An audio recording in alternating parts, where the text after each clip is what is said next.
Yo, hello! I'm Joshua GM, and these are my fellow storytellers. And tonight, I'm pretty sure everyone here is really gosh darn excited for what is going to be unveiled tonight straight away. But more about that when we introduce our beautiful players here.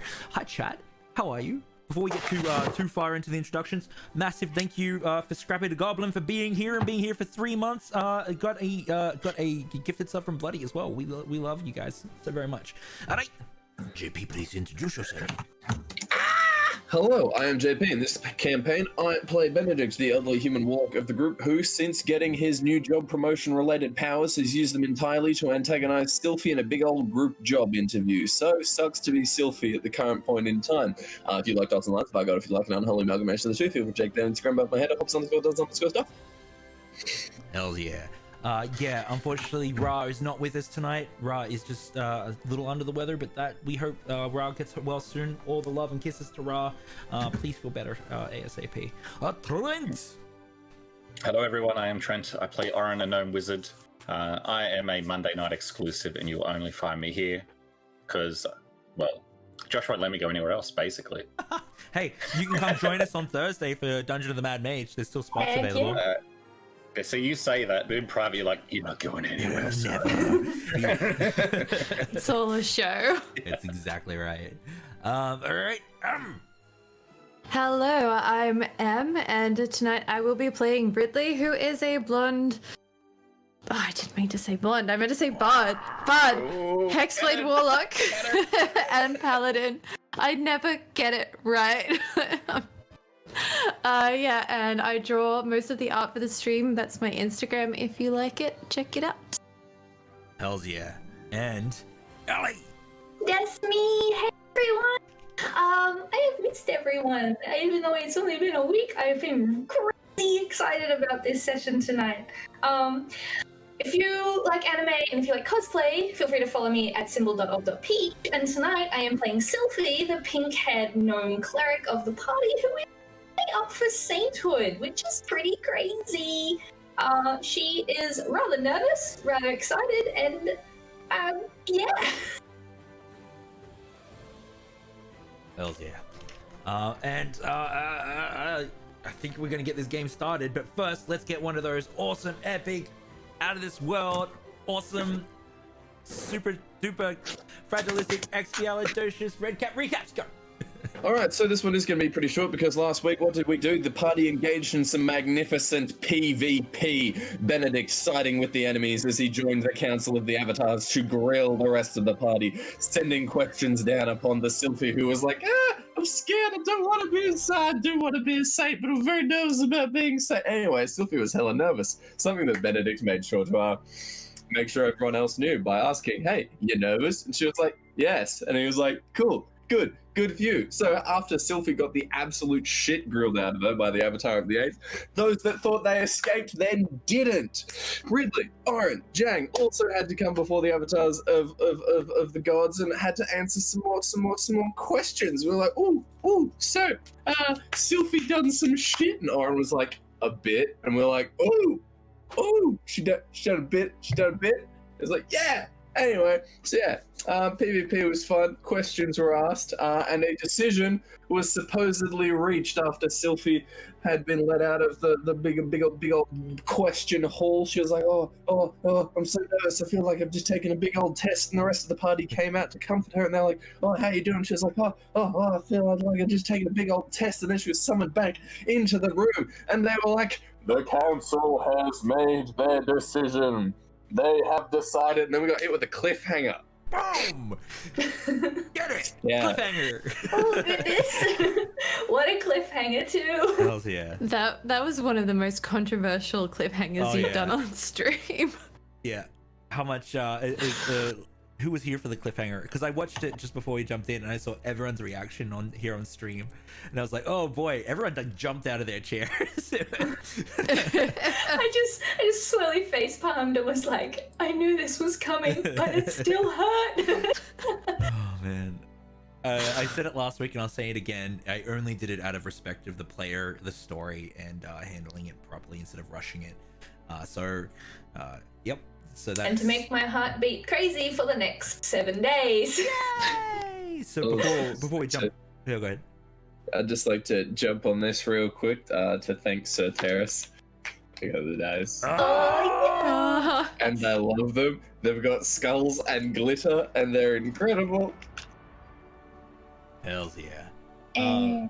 So just before we jump in, what's everyone's predictions?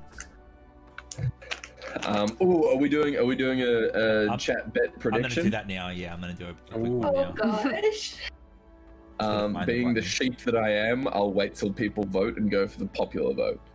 Nah, I reckon yes. I reckon it's a yes. I'm confident that we have swayed the 3 people who haven't voted yet.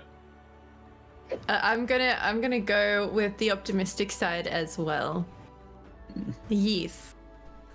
I like to make Ellie suffer, so we'll go no. Oh,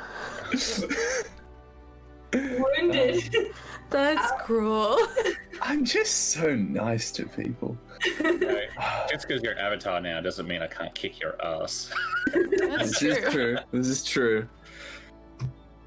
Counterspell, counterspell, counterspell, counterspell. I genuinely don't know. She's done a lot of good, my little character. I've played her as kind and nice and wholesome. But, you know, the girl's made mistakes, as mortals do.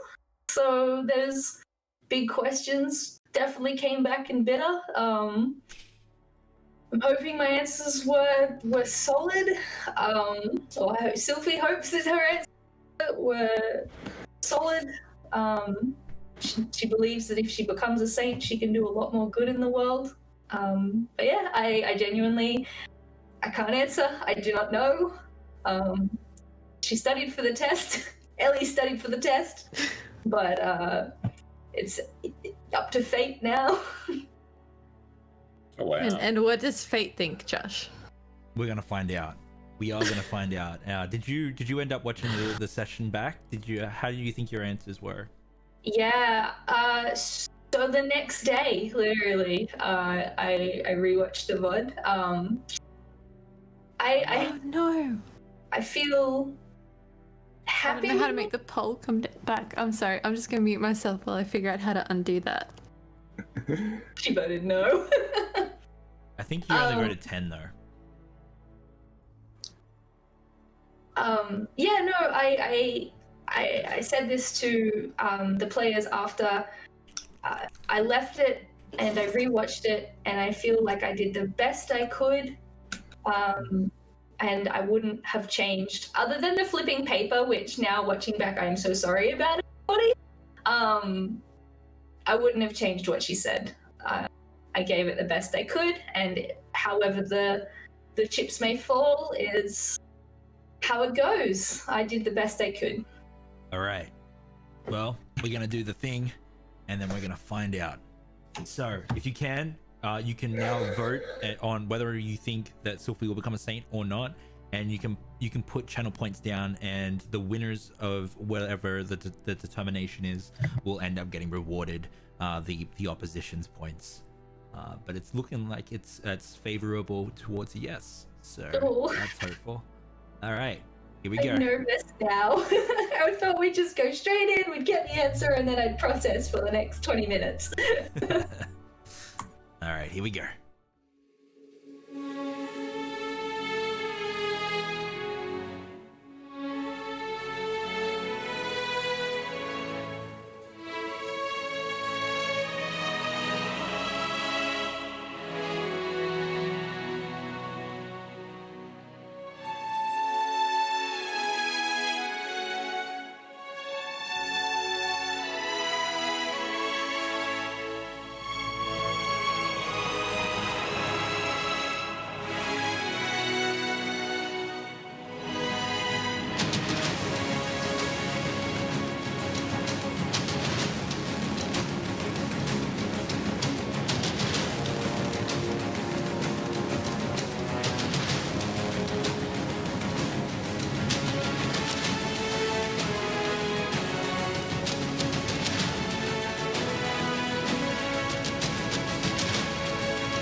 And we're back. All right. Where's my music? Sorry about the choppy. It's not meant to be choppy. I checked it before. We might just need to replace out the video.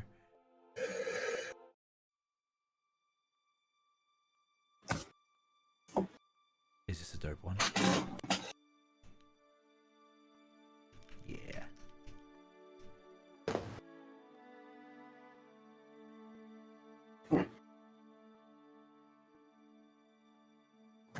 Let us begin. The crystal pit glimmers with all the hues of the color spectrum. Colors seen and colors unseen. A fitting feature as it represents the complete complexity of all that it surrounds it. Its many grains are untold, unseen, unformed. Yet it is also told, seen, and formed. It's a perfect focus on all things that were, is, and will be. Uncountable fractal windows into windows reflect and mirror each other. The decision, held in a state of perpetual stasis, sits heavy in the air.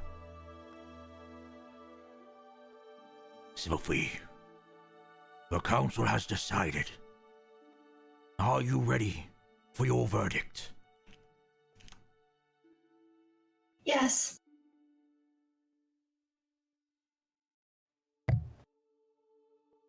We, the council, the avatars of 8, have decided that you will become the saints of Wait. kindness. You will stand as a beacon to all.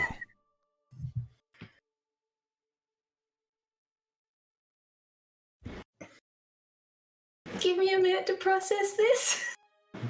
Benedict does not give a shit about decorum right now. He stands up in his chair, really hoping that Yusha follows suit and just breaks out in applause.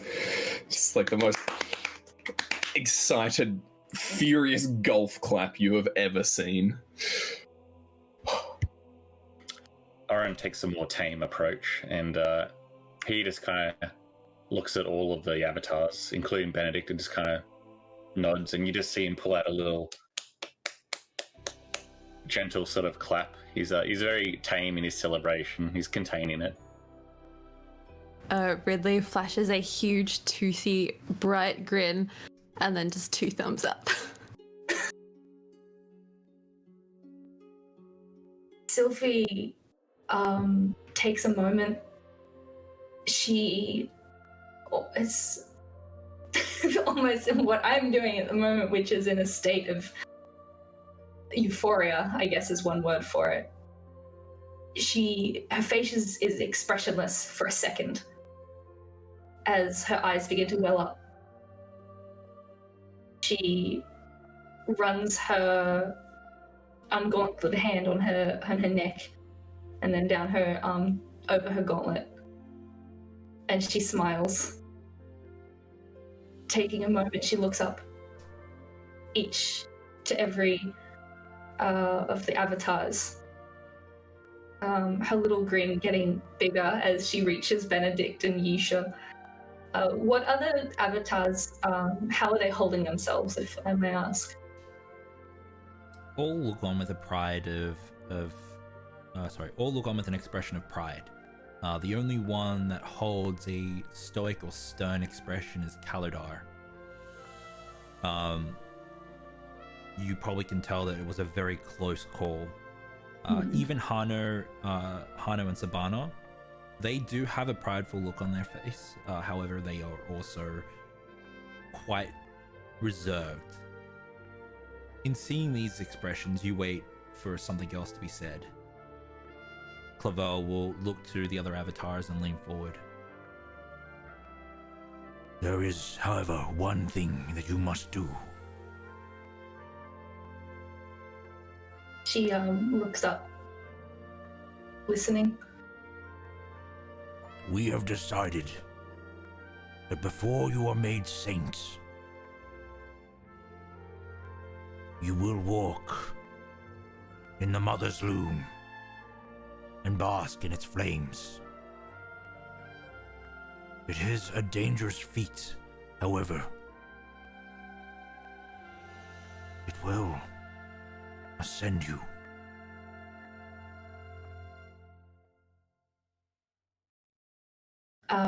She looks down for a second, understanding the gravity of what is about to say, like what has been said to her. She looks at Clavel with pride and hope, and she gives a nod.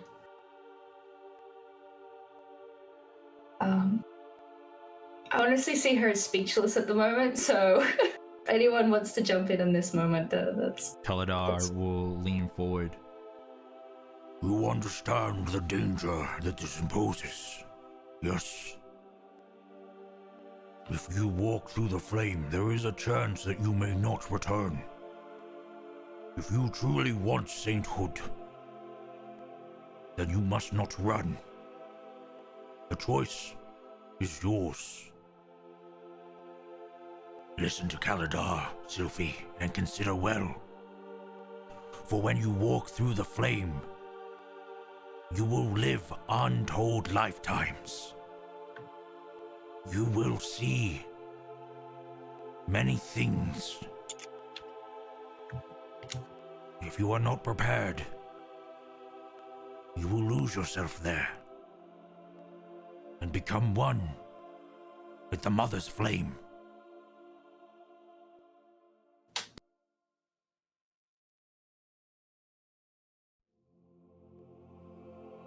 What would you best suggest I do to prepare?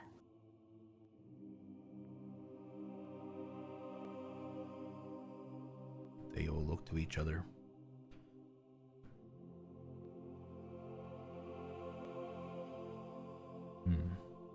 Clavel will lean forward and say, Are you not already?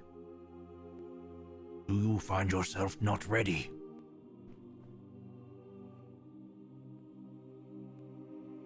I share one concern. I have found myself immune to fire. Would that become an issue?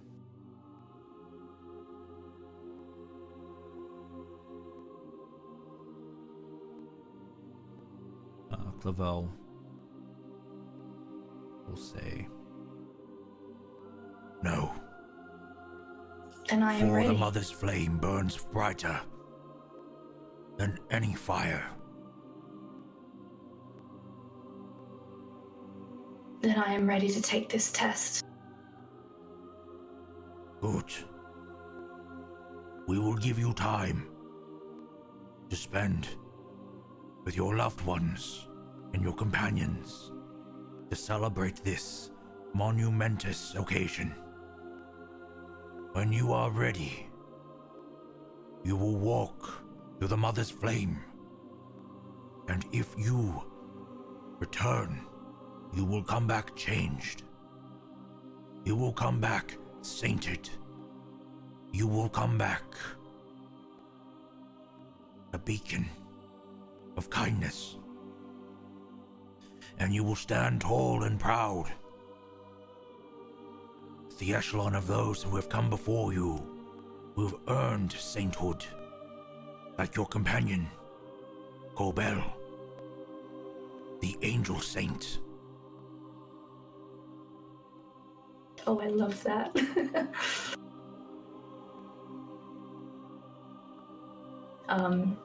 She nods and she does a low bow of respect to the avatars.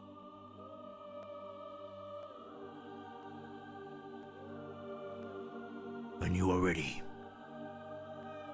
come see me, and I will make arrangements.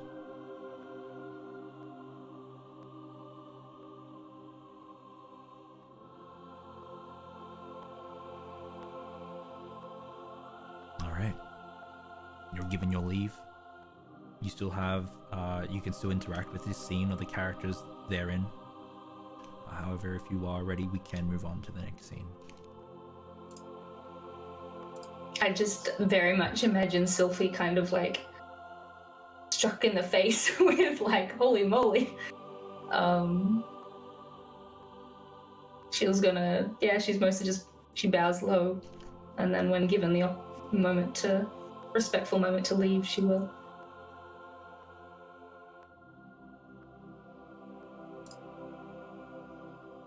All right. Ridley would just clap her on the back as she starts to walk away. You did it. And Oren's you're just gonna see Oren nod and look with pride at you and just be like, well done. She smiles a toothy grin. You can see that she's still quite awestruck with what's happened. Sort of looks over her shoulder, a lasting look over the council and the sands, and really takes in that little moment of what's just happened. Still kind of speechless though.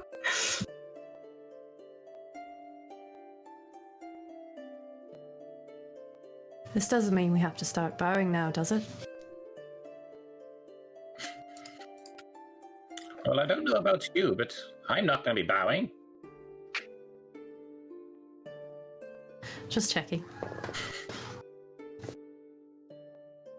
Ridley casts quite a few glances at Sylphie to see if she's like coming out of it yet, or just gauge how she's doing and seeing her. Very, very much just like, she knows that she's meant to walk forward.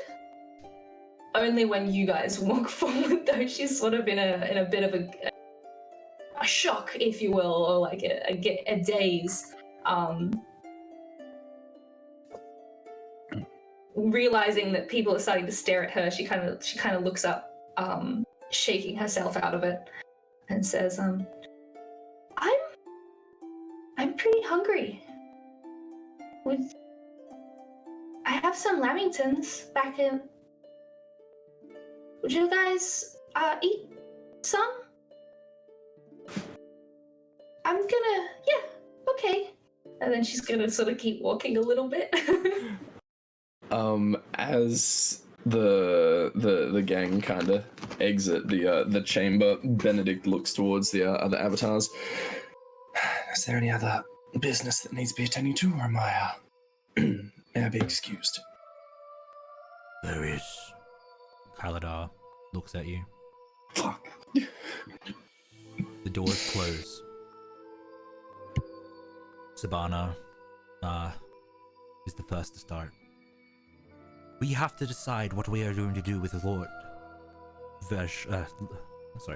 Lortian Vale.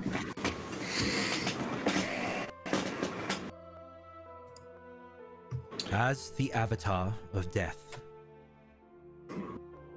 what is your counsel?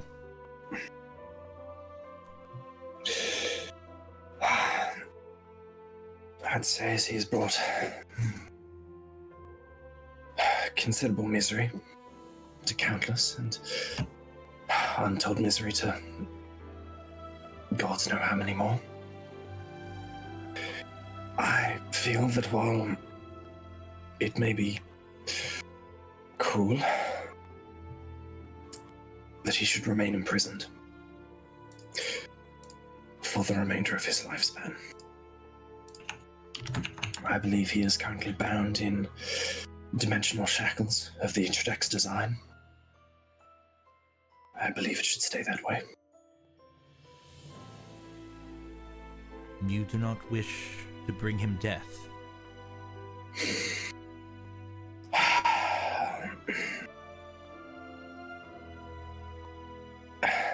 Death will inevitably come for all of us. However, I I believe imprisonment would give him time to both realize the error of his ways and come to regret them. Honor will say, what about a soul prison? How familiar would Benedict be with the concept of a soul prison? So I would you say, would as know the Avatar about- of Death, you would most probably know about it. You would also know about the soul that's inside my mechanical frog by now. Soul of Carlton. So soul prisons, generally, what your understanding is they will remove the soul from the body. They will store the body in a stasis using magic similar to gentle repose, and then they will move the soul and hide the soul away. Like a necklace. So it'll be under the Avatar of Death's protection, and you will have to be the warden of that, keeping those two separate. However, they seem to be deferring to you as you are the Avatar of Death, and he is of your domain. So you ultimately get the larger say before calling on a vote from the council. For now, I will state that I am in favor of such a soul prison, and that both the containment for his soul and his body would be sequestered away. The locations in which they are to be sequestered away shall remain between myself and those capable of performing such an act. I will, in the near future, convene with Lord Zantu, and if this is not suitable, I shall amend this decision as quickly as possible. For now, I do believe a soul prison will be adequate, unless anyone else here has other suggestions. Hunter will say, weigh in here. I think it's for the best. Rakshasa, at least my understanding of them. They are very cunning. And they will be reborn if their soul is moved on. It would be for the best if we sequestered the soul. Placing them in stasis, not giving them even the opportunity to form a plan. Savannah will say, he is Rakshasa, however. We will have to answer to the Empire. If I am correct, the Empire in this instance refers to Thetan? You know Rakshasa to be nobility. They have committed countless crimes. I'm sure the Empire of Thetan would be understanding at the very least. And should they wish for Lorshenville to be sequestered somewhere within their empire, I'm sure arrangements can be made. However, it would still need to be guarded. Locked away. Until forgotten.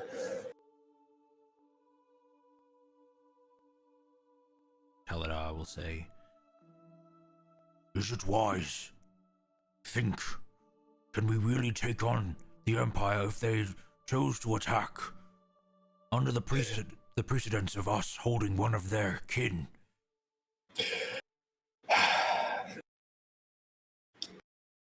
To be perfectly honest, I'm not entirely sure. But, should they wish to hold Lorshenville themselves, I would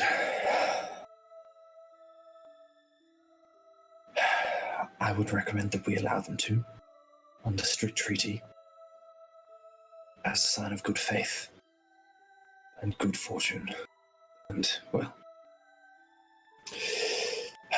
good intentions. between our nations. Many nod. You can see that they are about to wrap this up. Sabana will weigh in and say, I will arrange a meeting. We will speak with an emissary about this. Maybe we can use Vel as a bargaining chip in hope of aid with Ashborne. That being said, if they do not wish to take ward of such a criminal, that does make our job significantly more easy. Only if they are insistent on taking Lorschen Vel into their own custody. Allow that to happen. Very well. Well, I feel like this is all we have in order today. Avatar Benedict, your armor is being commissioned as we speak. You should expect it in a day, 10 day or so. How go your reorganizations and your command? Oh, my new obligations do certainly keep me busy. I'm doing my best to acquaint myself with the ranks of the Twin Ravens and the Fingers of Death, and scout out a potential successor. This has been a task that is at the forefront of my mind at the moment. I believe, while it is certainly keeping me busy, given the situations, I believe I'm doing the best that I can be. Treader is going to say, Don't forget to delegate. You don't have to do everything. This is very true. I think for now, I will search for someone capable amongst the ranks of the Twin Ravens to scout out a potential successor, as well as organizing the ranks of the Ravens themselves. The Fingers of Death are more than capable of governing themselves. Truly, it's only the Scourge that any cause for concern. I believe I have as much jurisdiction over them as any previous Lord of Death. That being remarkably little. So many will nod and grunt and make various signs of affirmation. Hano is going to look at you and say, well, I'd assume when you're ready, you should reach out to the Scourge. I will. Though, to be honest, I'm not quite sure how Lorschen was able to control them or guide them. Has the knowledge that Adamara has effectively been made the queen of the Scourge, has that knowledge been made public to Benedict? I'm pretty sure that's party knowledge. Yeah, but you would correct me know. if I'm wrong. You would have been told about it. I have theories as to how this was accomplished and how I can go about doing the same. However, I intend to go about achieving this in what I believe to be a much more peaceful and diplomatic manner. But I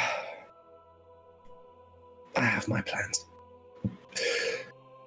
Isha will say, I like you a lot. I like you a lot more than Vel. Welcome. If you need anything, just reach out. I'm always watching. I'm always listening. I will be sure to do so. I cannot thank all of you enough for the assistance that you've provided me over the recent times. And please let me know if there is anything that I can do to assist any of you in any of your causes. Please do not hesitate to ask. With that, though, unless there's anything else, I must bid you all farewell.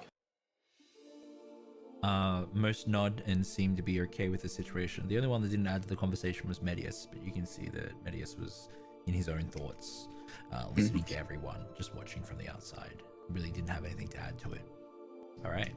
With that, Benedict removes his hat from the backboard of his chair, places it on his head, and the other avatars of the eight would see Benedict just kind of dissolve into a kind of swirling mass of inky black liquid that would then seep between the tiles of the floor before, am I good to meta this just a tiny little bit? What's that? Appear in front of the party. Yeah.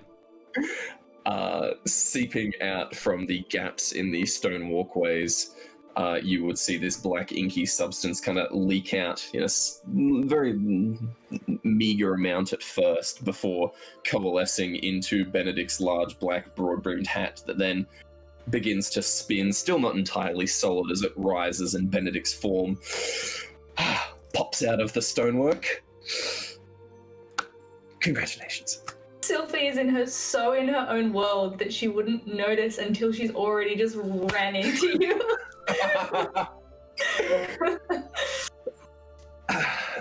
Well, as I said, congratulations. You did brilliantly, as did, and Benedict looks to Jangivar, Oren, and Ridley, as did the three of you.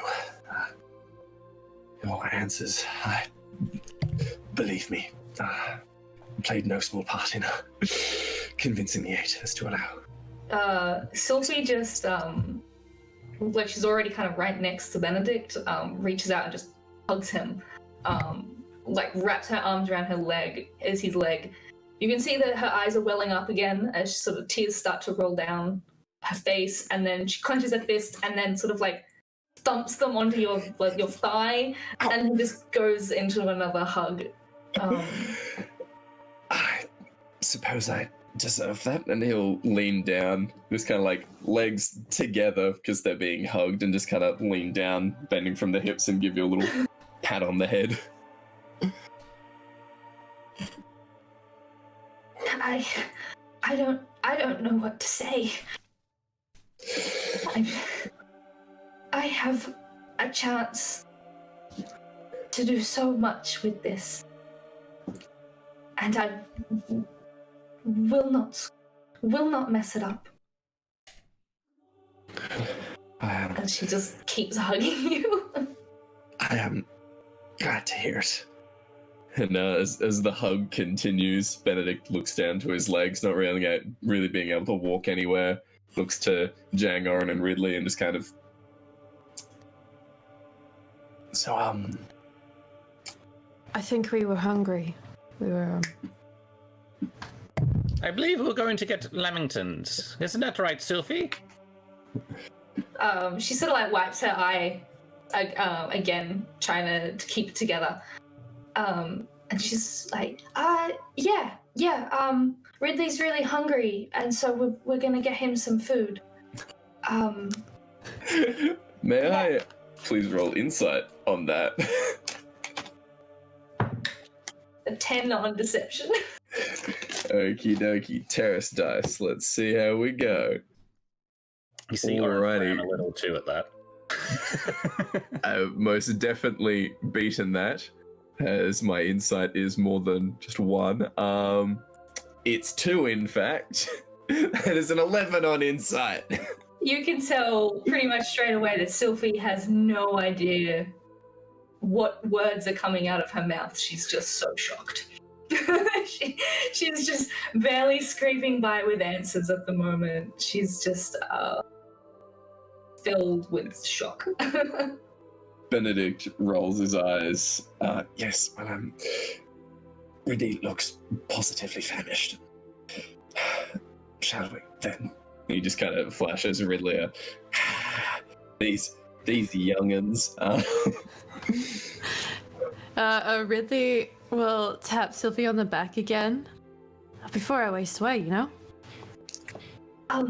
Yeah, I'm sorry. Oh, my goodness. And she goes of Benedict, sort of brushing herself down and then awkwardly sort of patting your pant leg and sort of just keeps moving, her eyes kind of focused on the ground a little bit, not sort of watching her eyes just darting back and forth, and every now and again you see that big toothy grin, her little dimples kind of really showing as you can just tell she's just so excited, but her mind's just a buzz.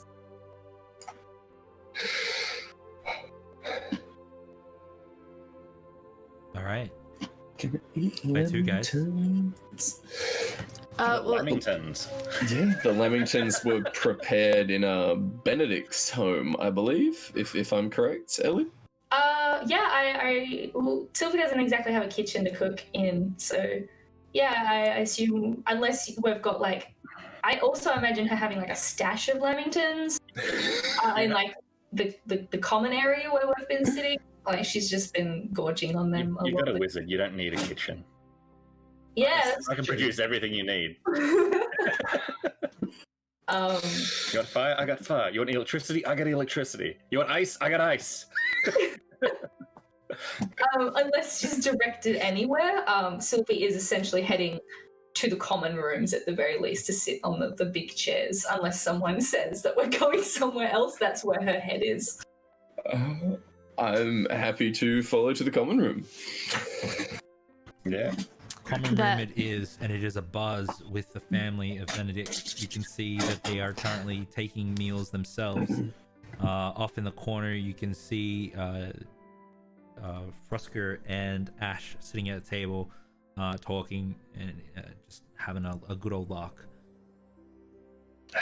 They are absolutely everywhere. It's just like, man, I know there's a lot of them, but really, like, when you put them all in one room, it's a lot. Just how trying to find his way through. Like, how many of them are there, Benedict? Well, I would give you an answer now, but I'm sure that answer will change quite. The number keeps going up. Frankly, I'm constantly losing track. You can see one of the children is wearing one of Oren's spare robes and practicing magic. Well, is he any good? Yeah, I'm gonna watch him for a few seconds. Before that explodes, Ridley disappears for a little while.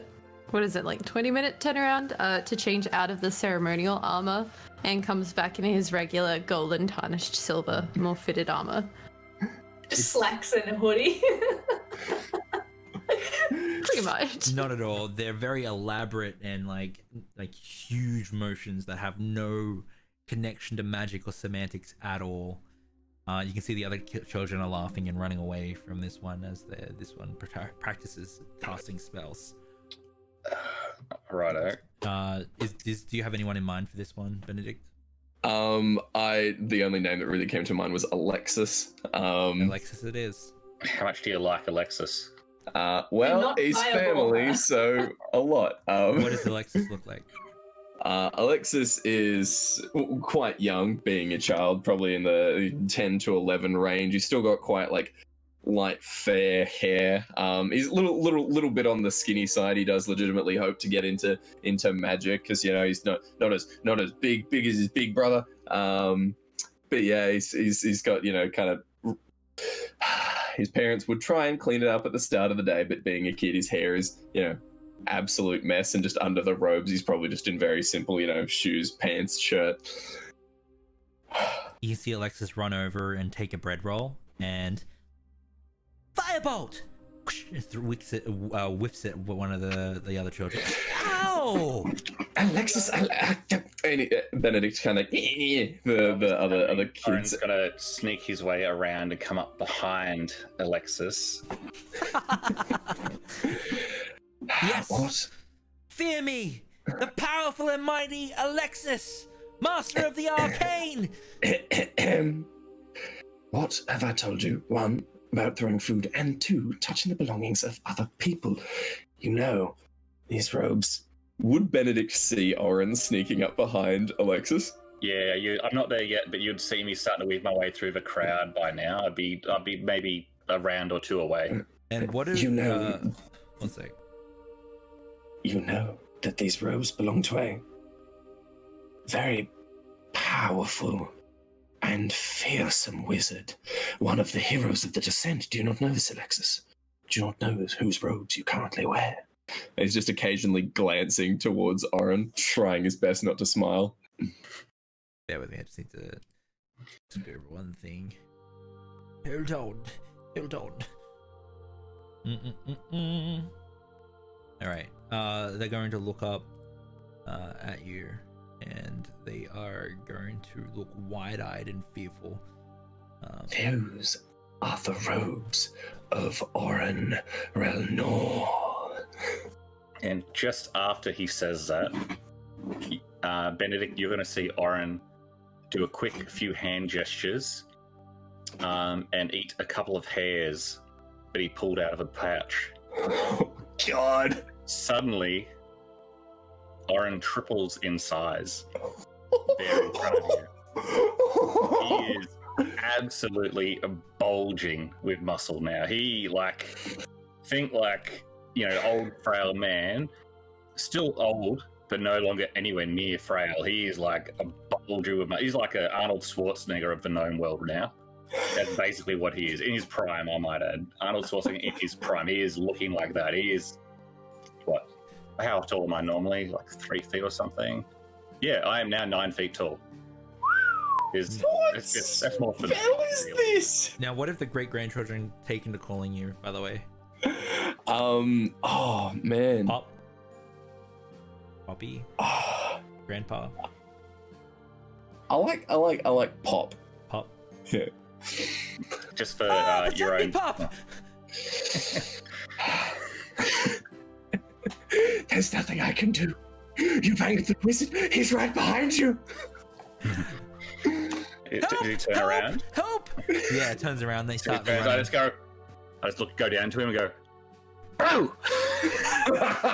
Ah!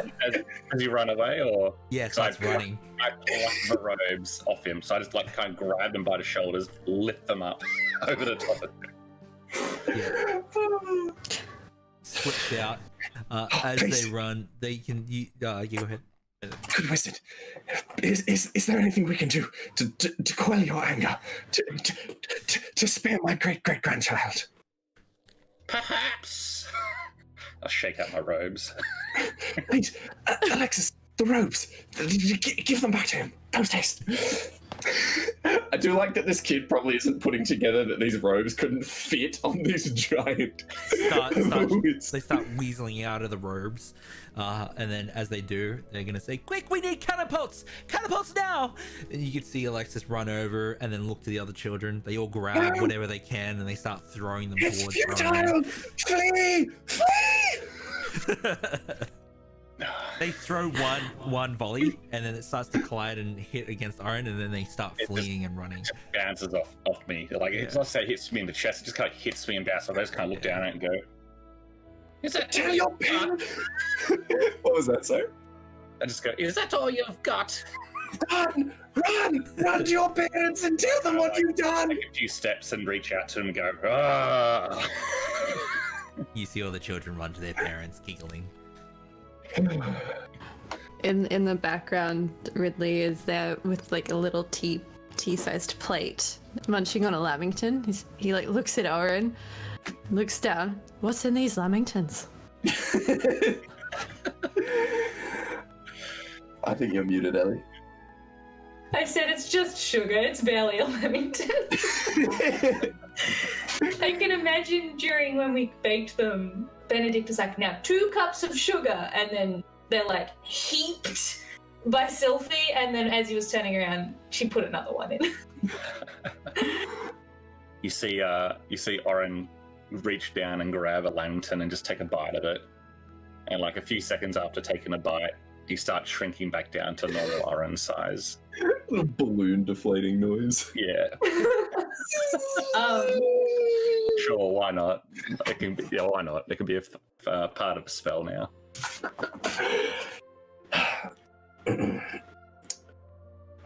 Ridley goes, sorry.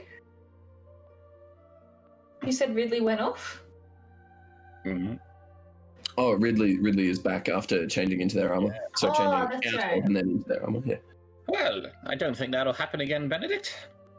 No, I believe they've learned their lesson. No. Yes. Now, next time, make sure they don't touch my things. I do my best, but cheeky little buggers at the best of times. Indeed. Who's for a cup of tea? I believe I still have some of the good stuff. You Oh, look wow. over and you can see that most of it is gone. The family has gotten into it.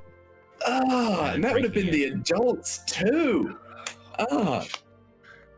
Benedict does his best, scraping together what he can of the the good tea. I'm sorry, Pop. Ah, It was no, good no. though. Of course, I'm glad you enjoyed it, and I've got some coins. I'm sorry. Here. No. What's mine belongs to the family. It's what belongs to my companions that doesn't belong to the family. And you make sure Alexis doesn't go poking through everyone's Oh, belongings. you know Alexis, always getting into mischief. I swear, if curiosity killed the cat, it's definitely coming for Alexis. Luckily, you're the avatar of death, so you can pull a few strings, hopefully. Well, I'll do my best, but there's only so much I can do. And he looks to his relative. You for a cup of tea as well, or do you have a family to attend to? Oh, well, could always go for a spot of tea. I can have some more, yeah. All right, well, pop the kettle on, and I'll get the cups. All right, you sit down and relax, Pop. Benedict will go over to the cabinet, pop the cups down near to the kettle, and go and sit down with his companions. You see Oren go and put his robes away, and he comes back a short time after.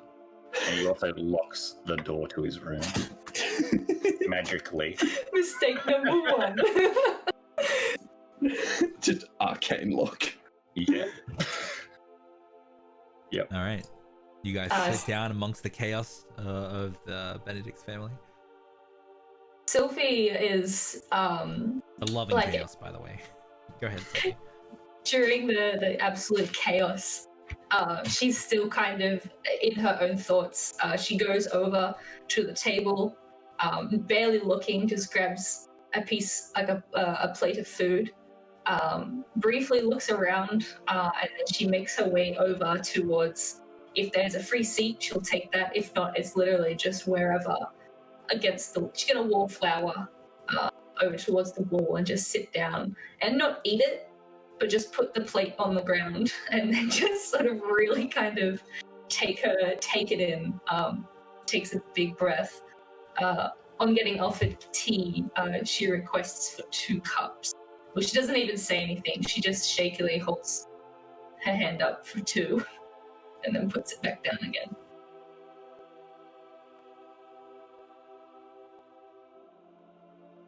All right, you guys sit down and just enjoy each other's company.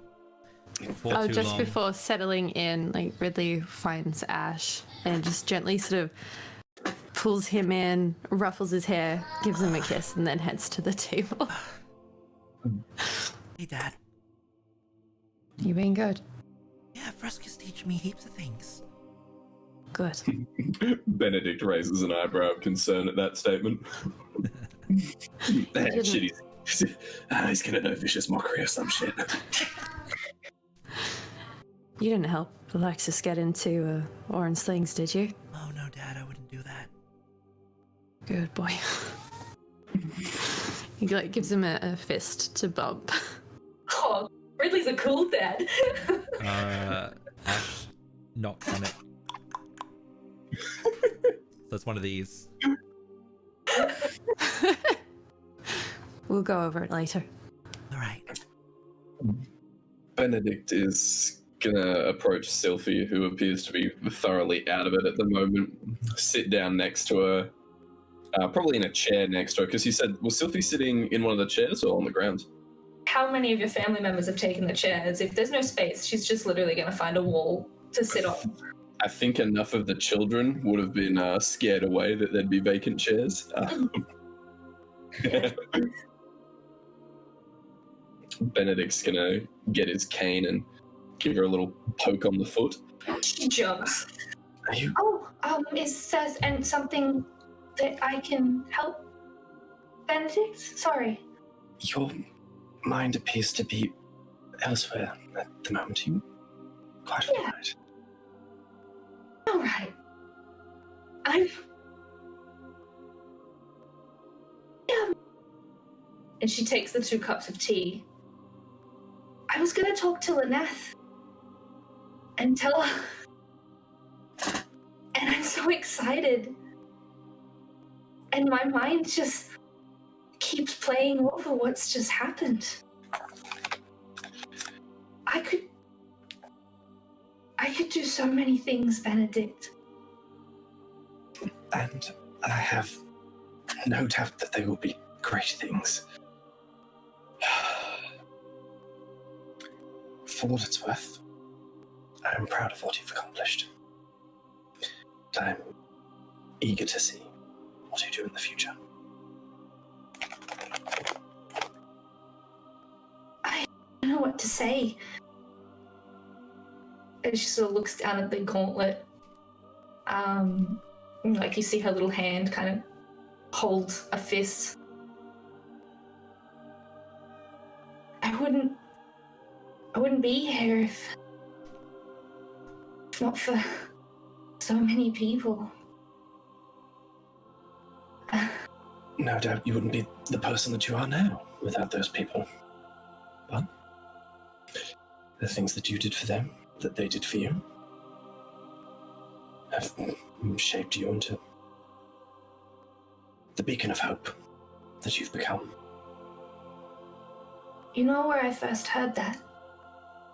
Not a clue. But yeah, kind of settles into his chair, very much expecting this tale to be told. Well, it was just after I turned Pog into a tree seed. And I guess that's probably a bit crazy as is, but I was so confused and I didn't really know what had just happened.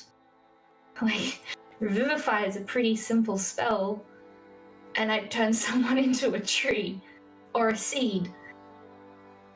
And that night, Lyneth visited my dreams. And she said that I was her beacon. And since then, I've heard it time and time again. I didn't know that I believed in destiny. But with this trial coming up, I've never been more sure of something. And what's crazy, and what's absolutely bonkers, is if I don't come out the end,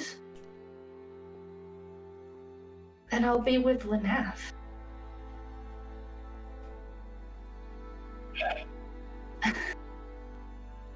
She sort of just smiles. Little dimples. You have, unknowingly, by the looks of things, set yourself up in what I like to refer to as a win-win situation, Sylvie. Regardless of your actions,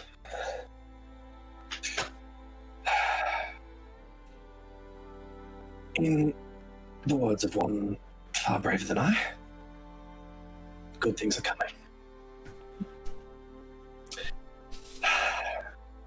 And when you're done, well, processing what's just happened, you can start looking forward to them. For now, we'll relax, enjoy some tea and lamingtons, and if it's possible, with the other two about, we can look forward to some peace and quiet. Who is... Oh, sorry. It's, watch out, Pop. It's hot. Thank you, Broly. Your family reminds me of mine. Family dinners were chaos. It's at this point you see Oren rock up with a cup, hearing the kettle blown, holding it out. Has Oren put some of the tea that Benedict got him into the cup, or is he Yeah. Well, it was near the cups, so. He's going for the good stuff. Oh, he doesn't know that yet. And Sylvie picks up and takes a bite of the lamington. Puts it down again. Ridley? Tea? So Ridley reappears after having spent some time with Ash and slumps down. He nods gratefully at Benedict and just runs amber eyes over Sylphie to see how she's doing now, if she's looking any more Less shocked. Yeah. Yeah, she's kind of her shoulders have kind of fallen down to a more relaxed position. You realize that she's got 2 cups next to her, both of them with the steaming tea. Yeah, you would have seen her just briefly talking to Benedict. She looks up at you and to Oren as well. Her green crystally eyes shimmering, and she smiles at you. And both, you can see the little chipped tooth, her freckles glowing as she's sort of quite pink in her skin coloration. I thank you. I don't know what you guys said back there. I tried to listen, but the door I couldn't hear through it. But thank you. You see Oren look at Ridley and over at Benedict and at Jang as well, because I'm assuming she's around here. Wherever she is, Oren looks at Jang. I kind of picture her being stolen by the children and she's off being victimized somewhere. Because she's so tall, you can still see her above the crowd. 3 kids by each arm, just pretending to giant stomp their way through the crowd. But, all we said, Sylphie, was our truth of what we think of you.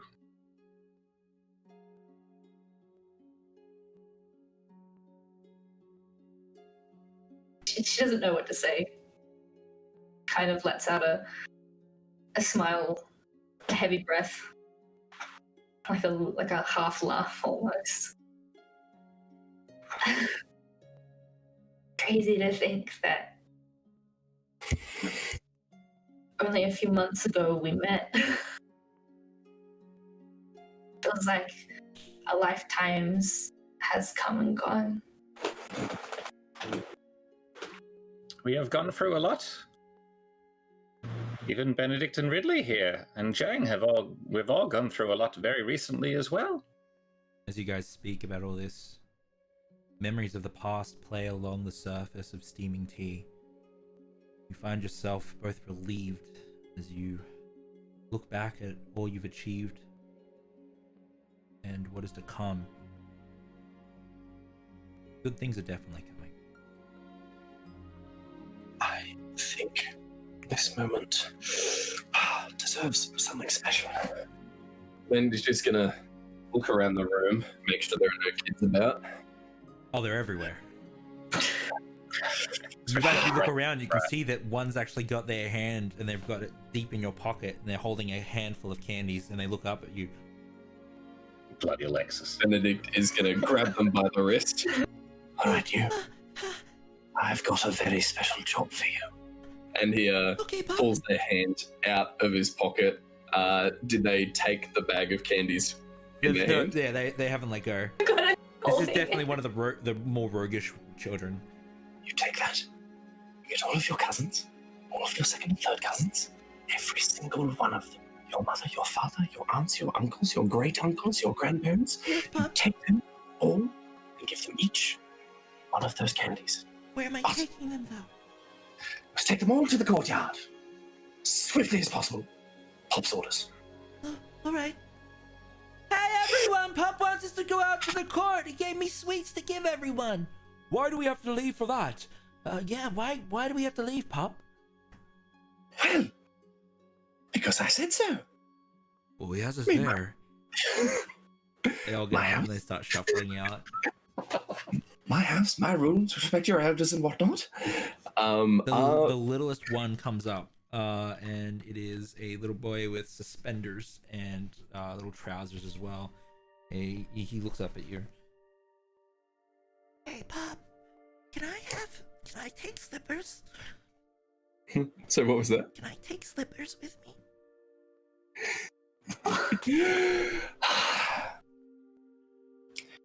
Promise to take very good care of him. Uh-huh. You know, I've had him for centuries. You know that, right? Yeah, Right. Well, I'll look after him. And Benedict opens up his little satchel and reaches down to the bottom of it and produces this teddy bear, probably yay big. It looks antique at this point. There are several bits where it's been stitched back together. The little button eyes are mismatched, and even mismatching string. They've fallen off and been sewn back on countless times. Despite how old it is, it looks well cared for. remember, if you keep him safe, he'll keep you safe. Yeah. All right. Benedict will hand him over. Snatches and just straight into a heavy hug. Come on, Slippers. Runs out the door and is the last one out. The room is quiet. That actually reminds me, if it's okay. Ridley, I was wondering, and I don't really know how to ask this. Someone very dear to me called Riston and Erla have just made their way into the city. They don't really know anyone or have any friends their age. Do you think it would be okay if Ash and maybe the little boy that he befriended over there would be his friends? He's come from Ashborne. Ridley's expression turns quite serious, and he nods. They can't wander on their own, but of course. I dare say they're with Hana at the moment. She's taken them in as their wards. She looks up at Orin. You remember Riston and Erla? They were the two kids that I used to look after. Oh, yes. Them. That's all he says. Then yeah, she'll look back up to Benedict. Benedict at this point is moving over to the kitchen counter. I imagine there's like kind of one long kitchen bench with several cupboards on top of that. And he walks up to it, pulls out two of the drawers so that they form somewhat of a little staircase, and steps up onto the kitchen counter. Leans down and slides over a very large bread box that he then steps on top of to look over one of the kitchen cabinets, and reaches both hands towards the wall. You can hear the scraping of stone as he jiggles his hands around a bit, pulls a brick out of the wall, sets that down on top of the top kitchen cabinet, reaches into the gap and produces a not at all dusty wooden box. You then replace the brick, take the box, hop down, slide both the drawers in, and move the bread box back. It's not enough to hide it on the top shelf of something. Yeah. There's enough of them that they can form a little elf pyramid. And Benedict will pop this box on the table that they're all sitting around, and opening it up, it would just reveal this absolutely delectable looking selection of biscuits. You got whatever the Oak and Ash equivalent of Monte Carlos, mint slices, arrowroot biscuits, the whole shebang. We've got macaroons, we've got other tea biscuits, we've got choc chip cookie, we've got double choc chip cookie, we've got triple choc chip cookie. Subway white chip macadamia cookies. Damn right. We've even got chili chocolate if you're feeling brave. But this is Benedict's private stash. None, I repeat, none of the other family members, bar Leonora, knew where this shit is. Except Ash and Frusker, who is sitting there. Benedict slowly, like this look of abject horror comes over his face.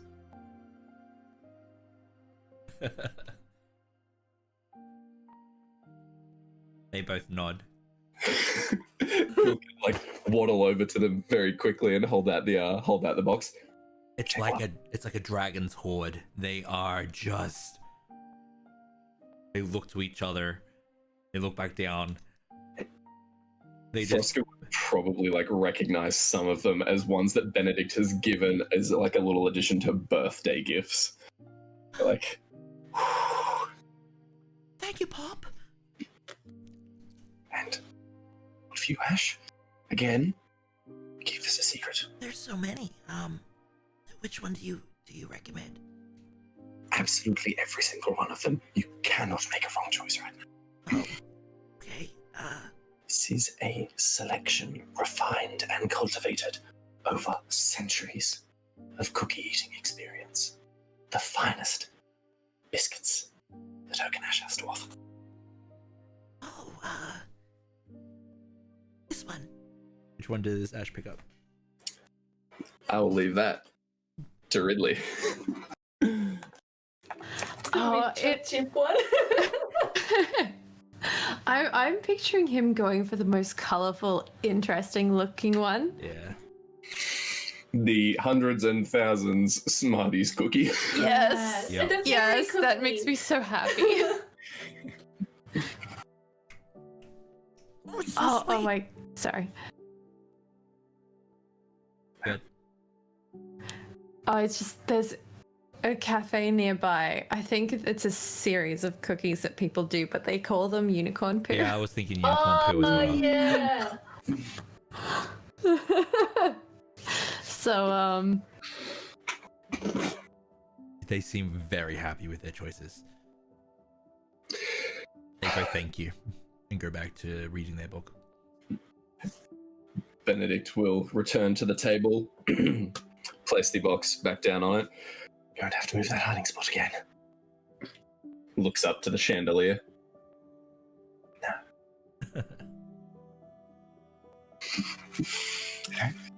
Help yourselves. I believe all of us have more than earned it.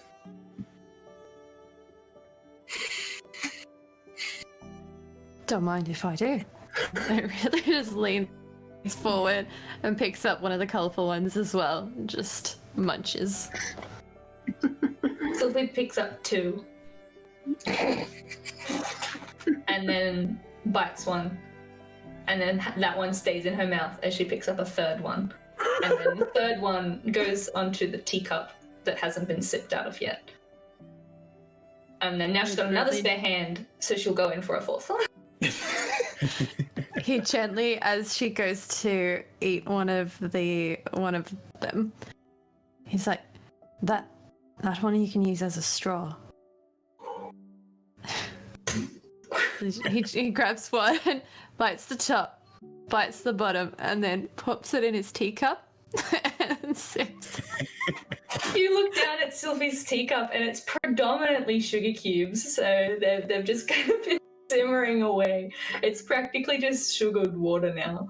It'd be like a filtering function. Her eyes kind of light up with glee as she's never thought to do this. And yeah, she bites it and then she puts both of the cookies in her hands on the ground and then bites the other side of it and then drinks out of it. And you can see there's just this, like, she's eaten a lot of sugar. She's never eaten sugar like this. And then, yeah, she'll just, like, and you can see that, like, she'll take it out and put it on the ground and then have another bite of another one. Her table manners are atrocious. No respect for anything hygienic. It's just, like, wet cookie on the ground, eats this one, wet cookie on the table. Horan was like reaching for a biscuit and pauses momentarily to watch this horrid display. Sylvie's bad manners have come through time and time again. Yeah, and then he's like, ugh. And then looks away back to Benedict and just kind of nods as he grabs out a Scotch finger biscuit. You see him break it in half, and he dips one of them into his tea and just takes a bite. And you see a small smile in the corners of his mouth of satisfaction as he bites into it. And then he kind of like raises up the other half of it to Benedict and below, like a nod of appreciation, holding it up. Benedict, seeing your biscuit breaking etiquette, gives you a sagely nod of approval. My single favorite Auntie Donna joke is Broden's, you know what's great about Scotch fingers? Breaks it the wrong way. What? Oh, that should be a jailable offense. Seriously. That's like criminal. Oh, who breaks it? Oh. I feel personally attacked by that. Benedict himself goes for one of the aforementioned chili chocolate biscuits, seeming to hesitate at first before then very delicately. Sylphie grabs it, tries and grabs it beforehand. Oh boy! There's Benedict's eyes just like... She's not even watching where you are, she's just keen on the biscuit. Benedict will grab his own one and take like the smallest little bite, just watching Sylphie intensely to see her reaction. She's just got big bites happening. There's like all of that pent up excitement and joy has finally struck her, and she's taking it out in the best way, which is eating. You can see there's just like she's all hands when it comes to eating, so it's just like she's stacking them onto like little hamburger cookies and then eating them as hamburger cookies. Ridley's just opened her mind with different ways to eat now. She keeps trying to drink more of them out of it. She's exploring scientifically different ways to eat cookies. That's how I'll use the 19 intelligence. Just in like this moment of relaxation, Benedict's gonna take the opportunity to start rambling about where some of the biscuits from. He's like, oh, these ones I found a beautiful little bakery in Hammersong. It's actually on the lower ring. You'd you really have to struggle to find it, but they make the most beautiful. Not those ones. You actually see Ridley's eyes, like he pauses mid bite and looks in just he's It's like flashbacks.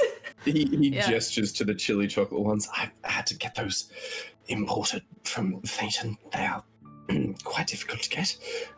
These ones, he points to like the triple choc chip one. I found them at a merchant ship had docked in Fulham, and by chance I was there at the time. They never expire. They never go off. And Benedict is like, do you get how incredible this is? They never go off.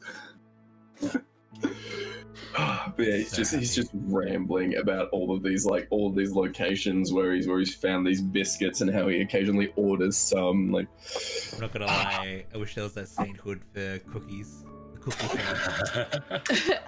Speaking of, Ridley leans back watching Sylphie make a huge mess and seems content with his work. He himself is quite clean about his eating, but he looks to Benedict and Oren. What do you think you'd be the saints of? You can see Sylphie's looking up, drinking out of the cookie. I've never really. I know Benedict's, and she looks over at Ridley. Disapproving grandpa look. She. Well, I suppose that's that. Benedict Ehrlich, saint of disapproving grandpa look. At your service. Yourself, Mr. Renault. That killed me. No. Sorry. Oh, sorry, that killed me. That got me good. Oh, I like that one. Perhaps sainthood's not really for me. Well, I'll let you make your own choices as to what I would be. I do believe the concoction, the latest arcane endeavor, that does at least make you eligible to become a Saint of Arcane, if I'm correct. If I'm remembering correctly, one of the ways to become eligible for sainthood, as far as Arcane is concerned, is to bring new knowledge into the world, isn't it? So, if someone puts your name forward, you might have to start thinking of a title sooner rather than later. Well, I don't think anybody's going to do that.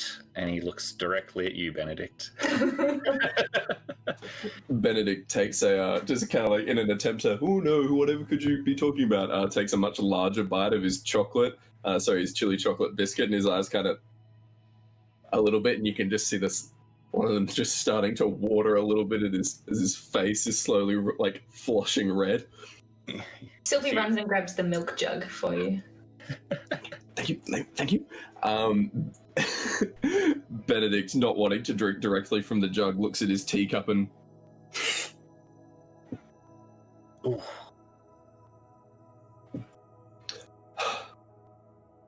Thank you.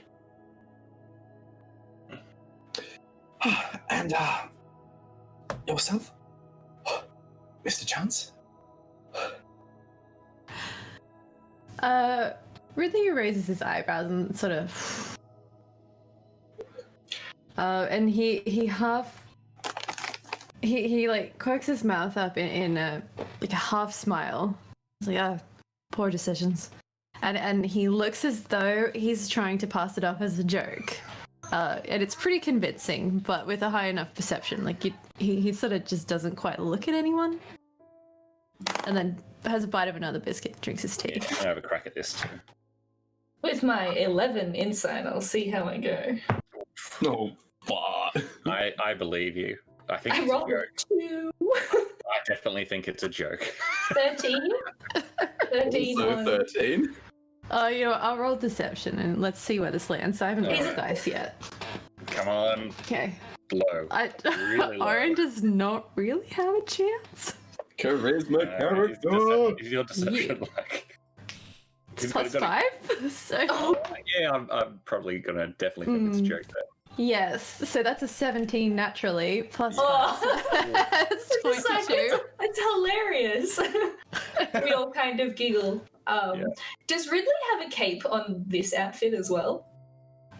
Not generally. I mean, I'm depending how good the aesthetic looks, I'll try it out. I was gonna say, if he did, Sophie would probably, seeing as it's a bit of a joke, kind of stand up and be like, Ridley, the Saint of Capes, as she sort of swishes her little skirt around, mimicking as though he had his big cape on before. You see Oren kind of scoff as well and go, and kind of nod. Still eating the scotch finger a little bit. Capes it is.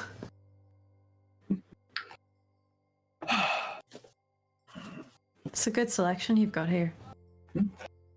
Again, refined over centuries of our business. Are you going to eat the rest of that one? Yes. Yeah. He looks at the chili chocolate one. Actually, no. I have a question for Josh in this situation. Yep. Because I am immune to fire, am I immune to spicy food? Hell no. That's a good question. Yeah, It'd be with acid more than fire. fair enough. Smort. Big sports.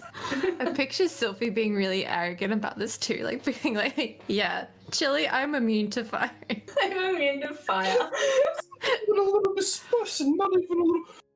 Oh my god! You can see her hair is the same color as her skin as she starts to like flow up. But she didn't take a bite. She would have just shoved the whole thing in her mouth. And just that's to go up. You see Oren start to kind of smile, and then he's almost like cracking into a giggle almost at watching you, like just being alarmed at like, oh my god, my mouth is on fire.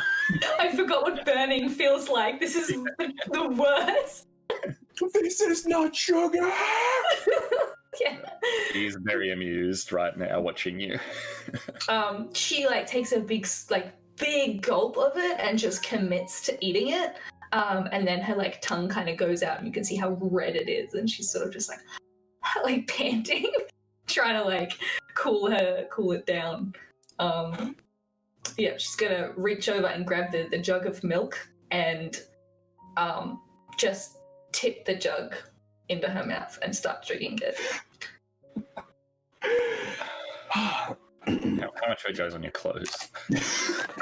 Hey, Dad. Can I try some of that chili? Ridley looks from Ash to Sylphie, then back to Ash, and just raises his eyebrows. He's asking, is he sure? Looking at what it's done to Sylphie. Yeah. I'm interested. Ridley grabs one from the tin and breaks it, then puts it on a plate and slides it over. I will warn you, they are not for the faint of heart. And Looks over to Sylphie. we're out of milk. Oh, you can do it. Come on. Come on. Froska says to Ash, picks it up. Speaking of which, Froska, you're responsible for him after this.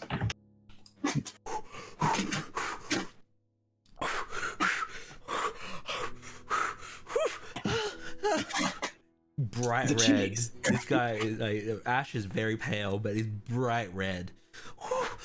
The chilies that are in these particular cookies are commonly referred to as weeping death.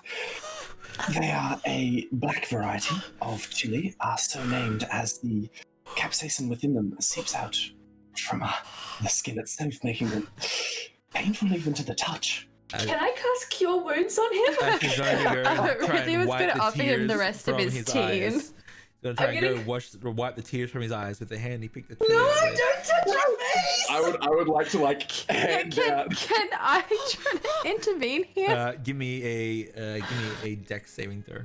Okay, One so person. yes. Now, Oren's not helping. He's watching with keen interest. Okay, so you said hot. Dex, didn't Dad, you? It's very hot. Yeah. Yeah, dex. This is a 13. 13. Oh wait, was it a save? Yeah. Oh, never mind, that's a 24. All right, yeah, you grab it before he's able to wipe his eyes. To add to this moment, I rolled to see if I could help in this situation, and I rolled a natural 1. So I like to believe that Sylphie, in an attempt to help, has just stood up and then fallen face first, trying because it's so hot, and she just didn't help at all.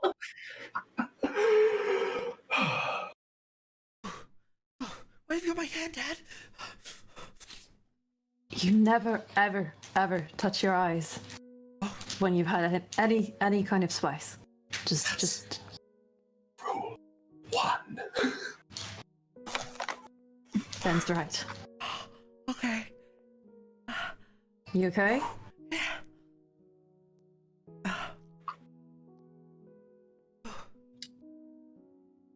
Can I do an Arcana check to see if the cantrip Frostbite will help in this situation? Go ahead. Oh, God. That's not a good roll. Even with my stupid proficiency in it. So that's a 13. Probably not. Yeah. Frostbite is a weaponized spell. Something like Prestidigitation might be better suited. Yeah, that's unlucky for him. All I've got is Minor Illusion to make the milk jug look like there's milk in it, so I don't think I'll do that. I do have prestidigitation. I'm tempted to make the milk jug look like there's milk in it. Breathe. Endure. You should be fine in 20, 30 minutes.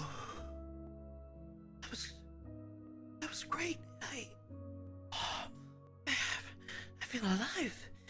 I felt that. Oh wow. Picks it up again. takes another bite. What? Oh, mad lad. Benedict's head just slowly turns to Ridley. He's a braver soul than I. Orange is shaking his head at this display. Ridley's somewhere between horrified and very impressed. Alright. Well, at least you know we shit. can handle the heat. After the moment sort of calms down, Sylvie will politely excuse herself, taking the tea and the biscuit up to the Life Giver's loom. And she's just going to sit down next to the flame. And even though mechanically Commune allows you to talk to your deity, she's not going to ask questions to be answered. She's quite literally just bringing Lyneth a cup of tea and a biscuit, and sitting next to the fire. Beautiful. And you're not waiting for a reply or anything like that? No. Like Sylvie quite honestly knows that Lyneth has seen everything that's happened. So in her truest heart is quite honestly just it's a means of thanking her and a means of like giving her just a small token of her appreciation of everything that's kind of unfolded. But there's no mechanically I'm not asking questions to be answered. Sylvie's just in the moment with her deity at the moment, looking into the flames with her. I love it. I think that's where we're going to take a quick break. Yeah. That beautiful scene. Okay, we'll be back in about 10-15 minutes. When we do so, we will get started on the next leg of this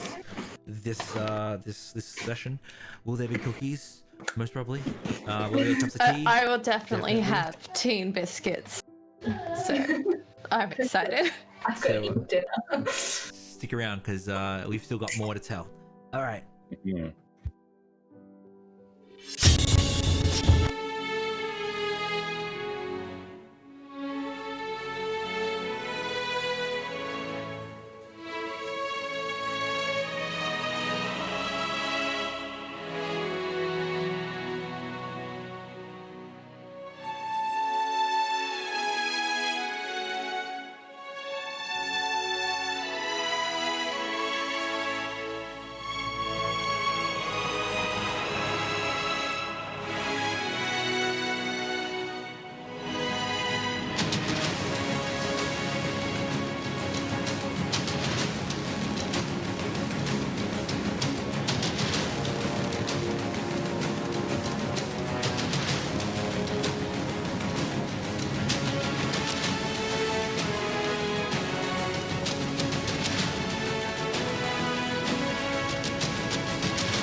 About that? Oh Me, yeah, I'm out you there. could just add. At Oh, least we're not choppy. That's the only thing I'll say. Or are we? You might be. oh, I'm gonna watch that like tomorrow now. I want to so badly. Yeah. I can't get it out of my mind now. Why did we start talking about it? Sorry about the choppy chops. I apologize. Anyway, I mean, I like Jacob's ideas. So. I think it's time for us to start with our next scene. Aaron, Sophie, you had a planned scene. I'll have Aaron describe the area and what's happening. Sophie, where are you at? Because I'll be coming to find you. This will Well, I guess, probably yeah. be on the back of the suite collection. Yeah, we can say times passed from that. Yeah, so I guess you would find Sylphie at the flame. She's sort of sitting there looking into it. You can see. I assume Lyneth would have taken the whole cup, or was it just the liquid? If she took it. What did you do? Did you throw it into the fire, or just sat it nearby?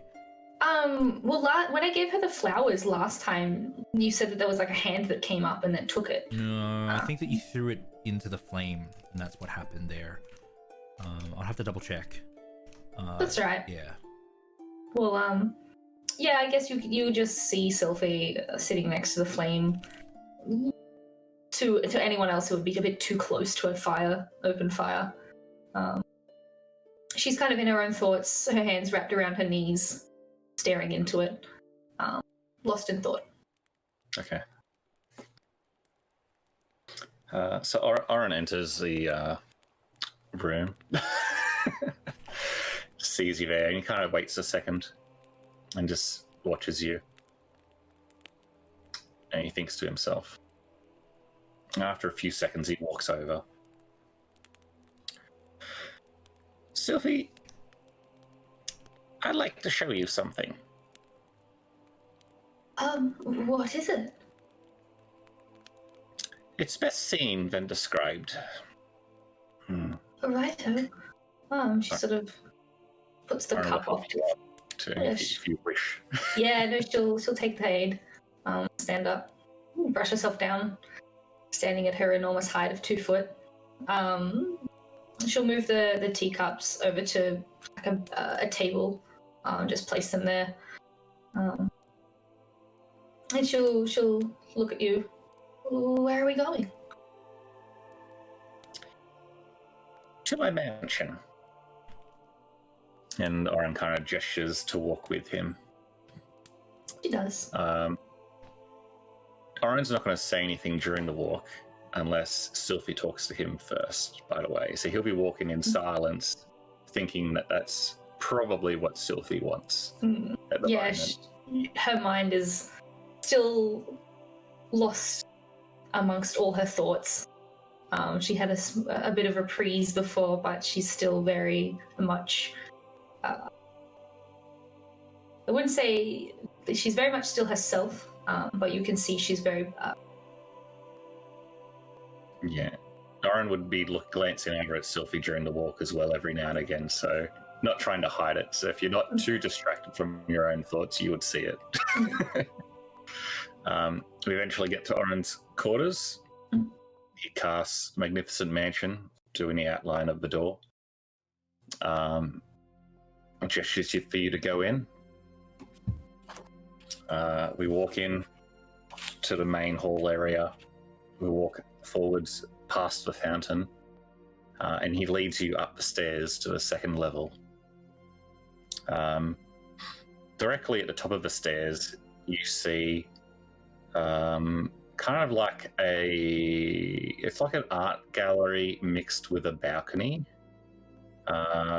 So there's various sort of like sculptures, paintings, pictures, all sorts of various artistry things there.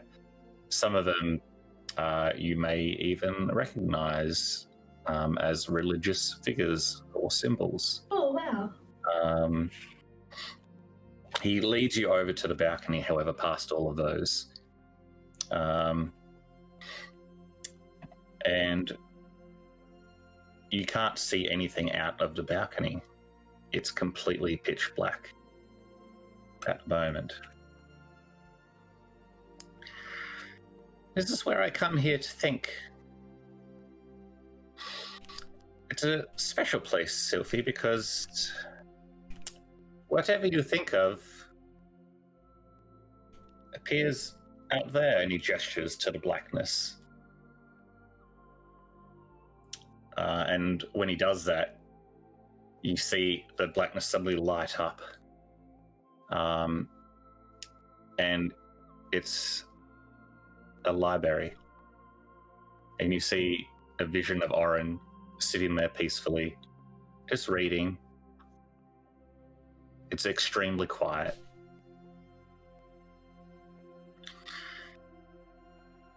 Then, after a few seconds of seeing that, it disappears and goes to pitch black again.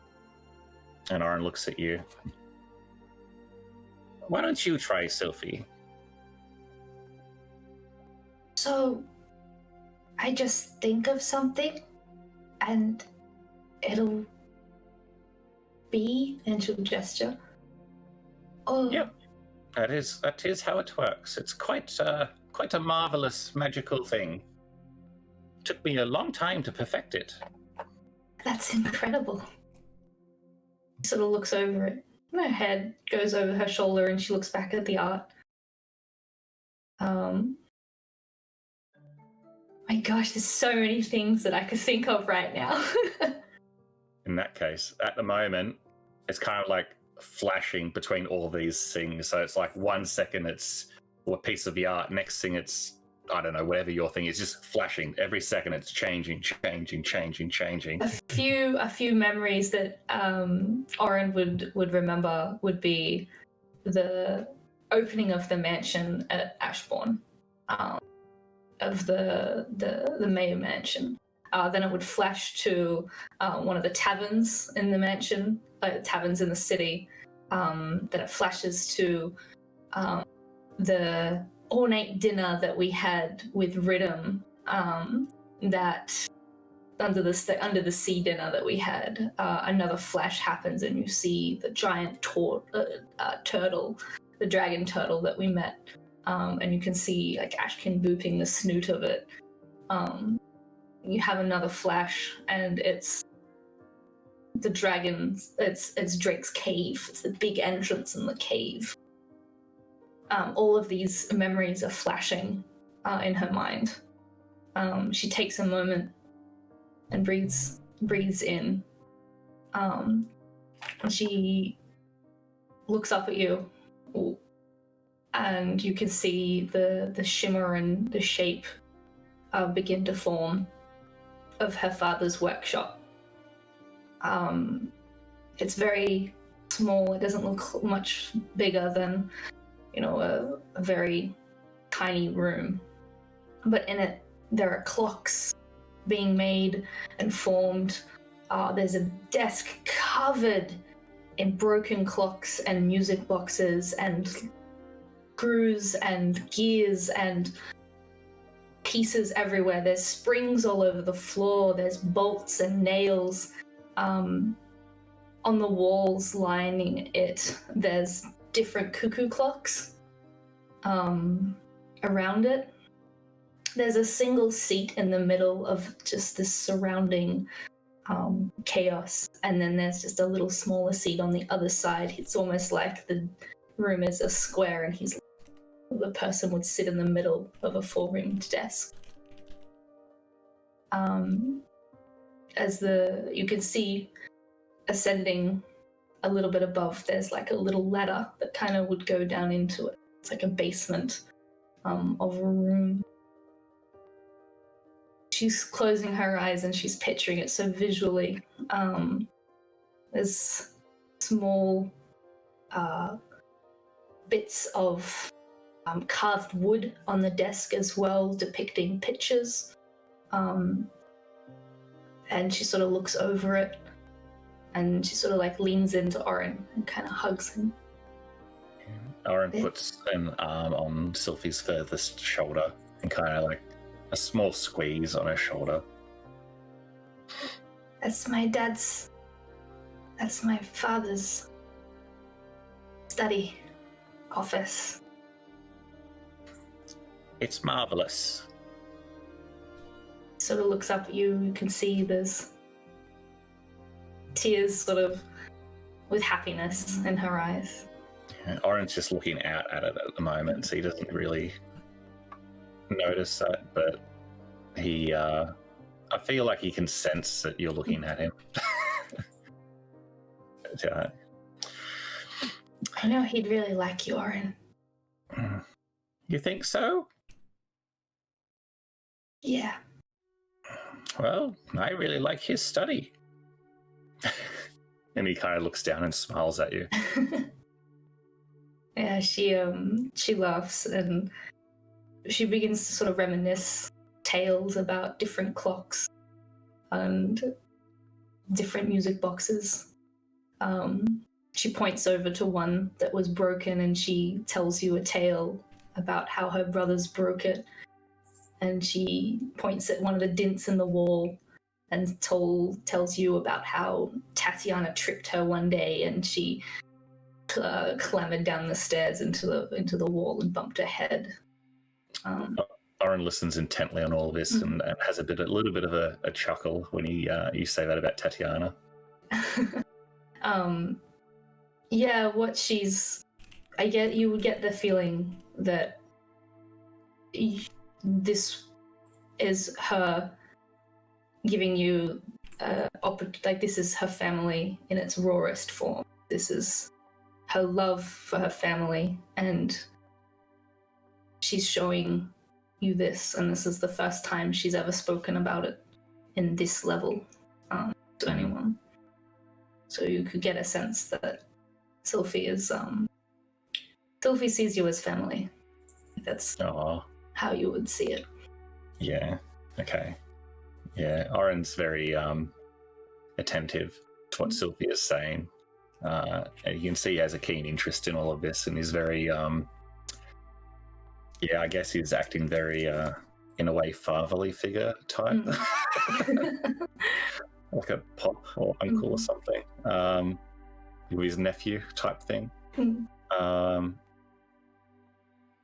So he listens to every word that you say as you're describing it all. And I guess at some point he says, if you ever wish to come here to think, you're more than welcome. Whether alone or with me, I have plenty of things to do in here, and there are lots of other rooms to keep me occupied if you ever wish to be alone on this balcony. But you're always welcome to be in here. You see her look up at you, and the form next to you begins to shift again to almost a reflection of like a mirror image of the balcony. And the image of the two gnomes standing there, are embracing. And then Sylphie just embraces you and says thank you. And you just feel that loving hug. Yeah, Oren gets his other arm and embraces you back. All right.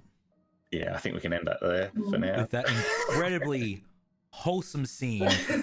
Welcome on in, Heartleys. Wow. Oh, hello. There are so many of you. Hi, least I'm 4. Josh, the dreaded GM, and these are my fellow storytellers. We play Dungeons and Dragons on Sunday, Monday, Tuesday, and on Thursday we have a variety stream. You caught us mid-scene. As you can see, we are a no-rush stream. We very much respect each other and the craft and the storytelling here. It's something that we try to lend a lot of authenticity to. So especially in moments like that, we like to let them breathe.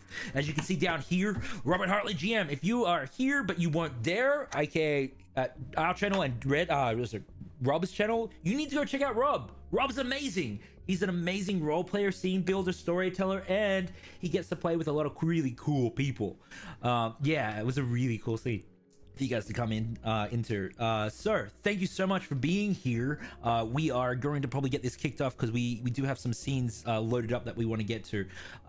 But you can see above all our beautiful people's heads there are tags and places where you can find them, so please go check them out there because they are amazing creative people as well, and I love playing D&D and telling stories with everyone here, and Rob as well, so my heart. Yeah, I think I covered everything there. Oh, hey, look, we've got a Rob command still. So there we go.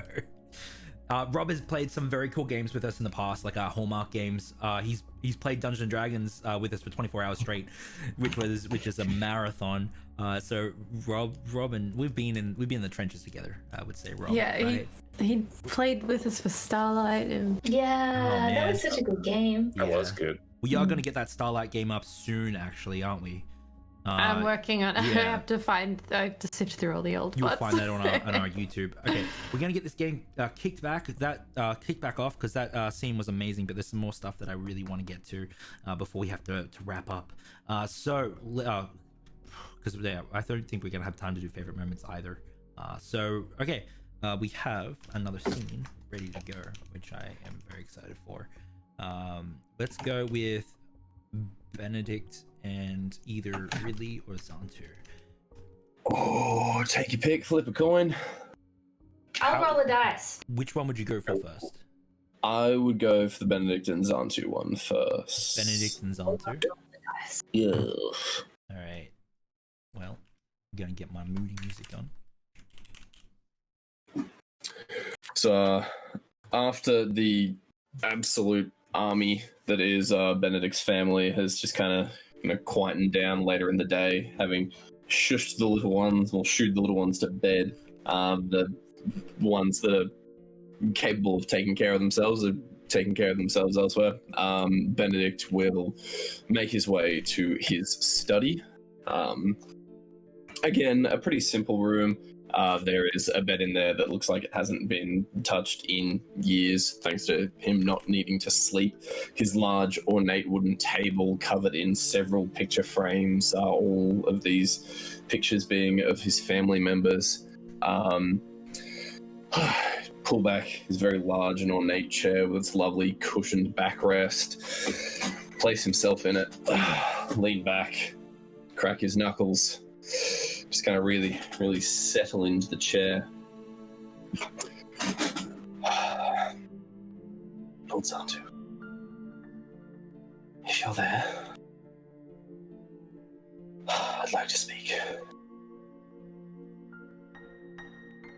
All right.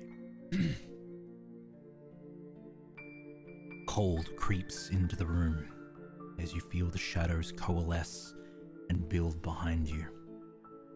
Any light that is in this room begins to dim. As your eyes attempt to adjust, you hear the voice.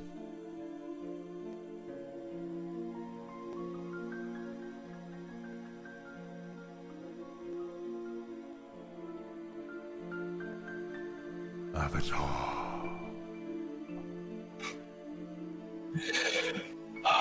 I am still getting used to that title, to be perfectly frank.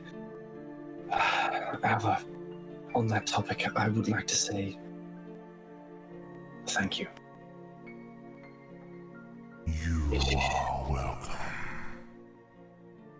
It is an honor.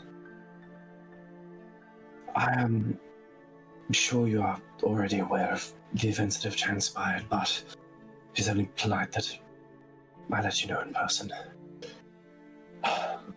Lorchenvale has been apprehended, and we are currently making attempts to contact the Empire of Thetan.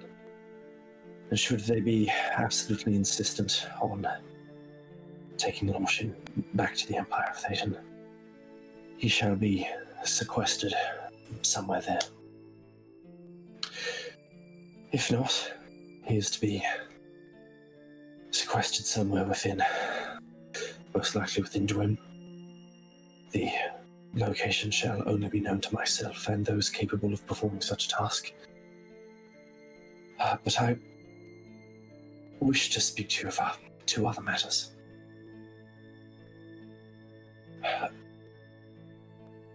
Yes. Speak. Lorchenvale possessed the capabilities to command the Scourge, a feat no avatar prior to him had managed to accomplish. And thanks to Mr. Chance, I believe we have a lead as to how he managed to do so, and a possible lead as to how I may also manage to do so.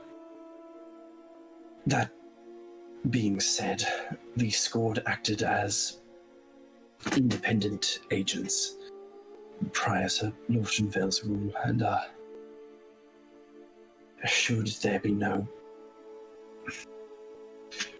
right way to take command of the Scourge, I felt it best to let you know that I shan't pursue any.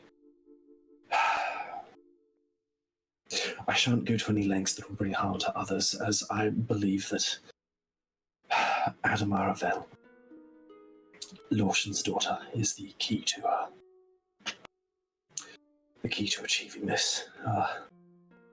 Should I believe, morally acceptable method be found, I'd be more than happy to use said methods to not necessarily take command of the Scourge, but guide them. However, should no such method be found, they shall return to their previous state of independent action. And the other issue that I wish to bring forward is, now that I am Avatar, I believe you're down field operative, if you were. That being said, I would like to form a task force of sorts. They would undertake jobs similar to those that you previously had me undertake, and simply ensure that your influence in the wider world is maintained. It is on the topic of this task force that I ask for your guidance. If there are any individuals, notable names, prophesized heroes that you would suggest suitable members of these ranks. There are few, but one stands mightier than those I count. Well, I did intend for more than one individual to be selected, but if there's one that stands above the others, they shall, if all goes to plan, lead this group. Who is it? The name is Magnus. Oh, Killer will be thrilled. Benedict kind of. I must admit I'm not familiar with the name. However, I shall do my best. I shall do my best to find them. Should they, I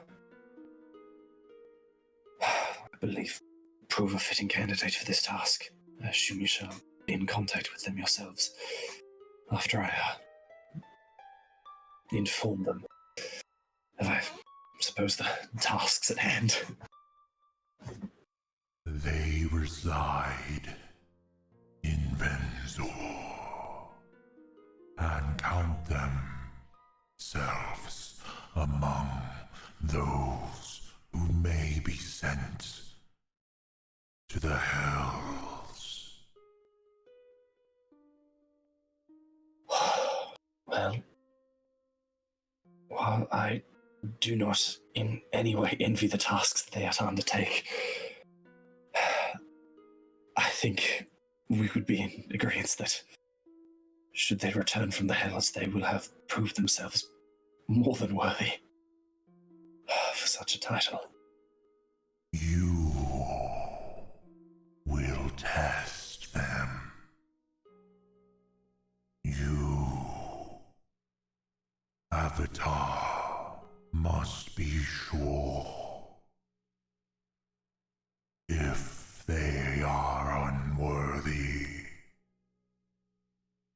Then you must not grant them power.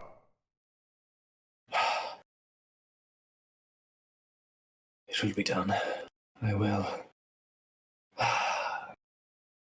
confer with the Things of Death, the leader of the Twin Ravens, should they prove worthy.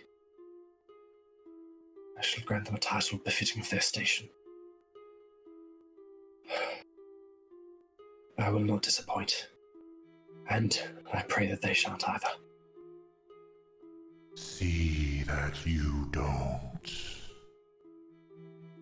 Lorchienvel disappointed me. I have no intentions of being anything like Lorchian. One last thing I would like to say. When I entered the Vault of Whispers, I was able to interact and speak with Leonora, as I'm sure you are aware. Yes.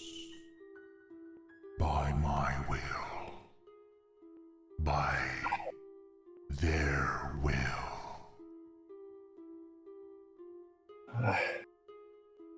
I had guessed as much, and I would like to say thank you. It was good to hear her voice. Sweet is the fruit that is earned. Continue to serve, and you will be rewarded. Leonora will be protected. I am sure she grows impatient during my absence, but I will do my best. Thank you again.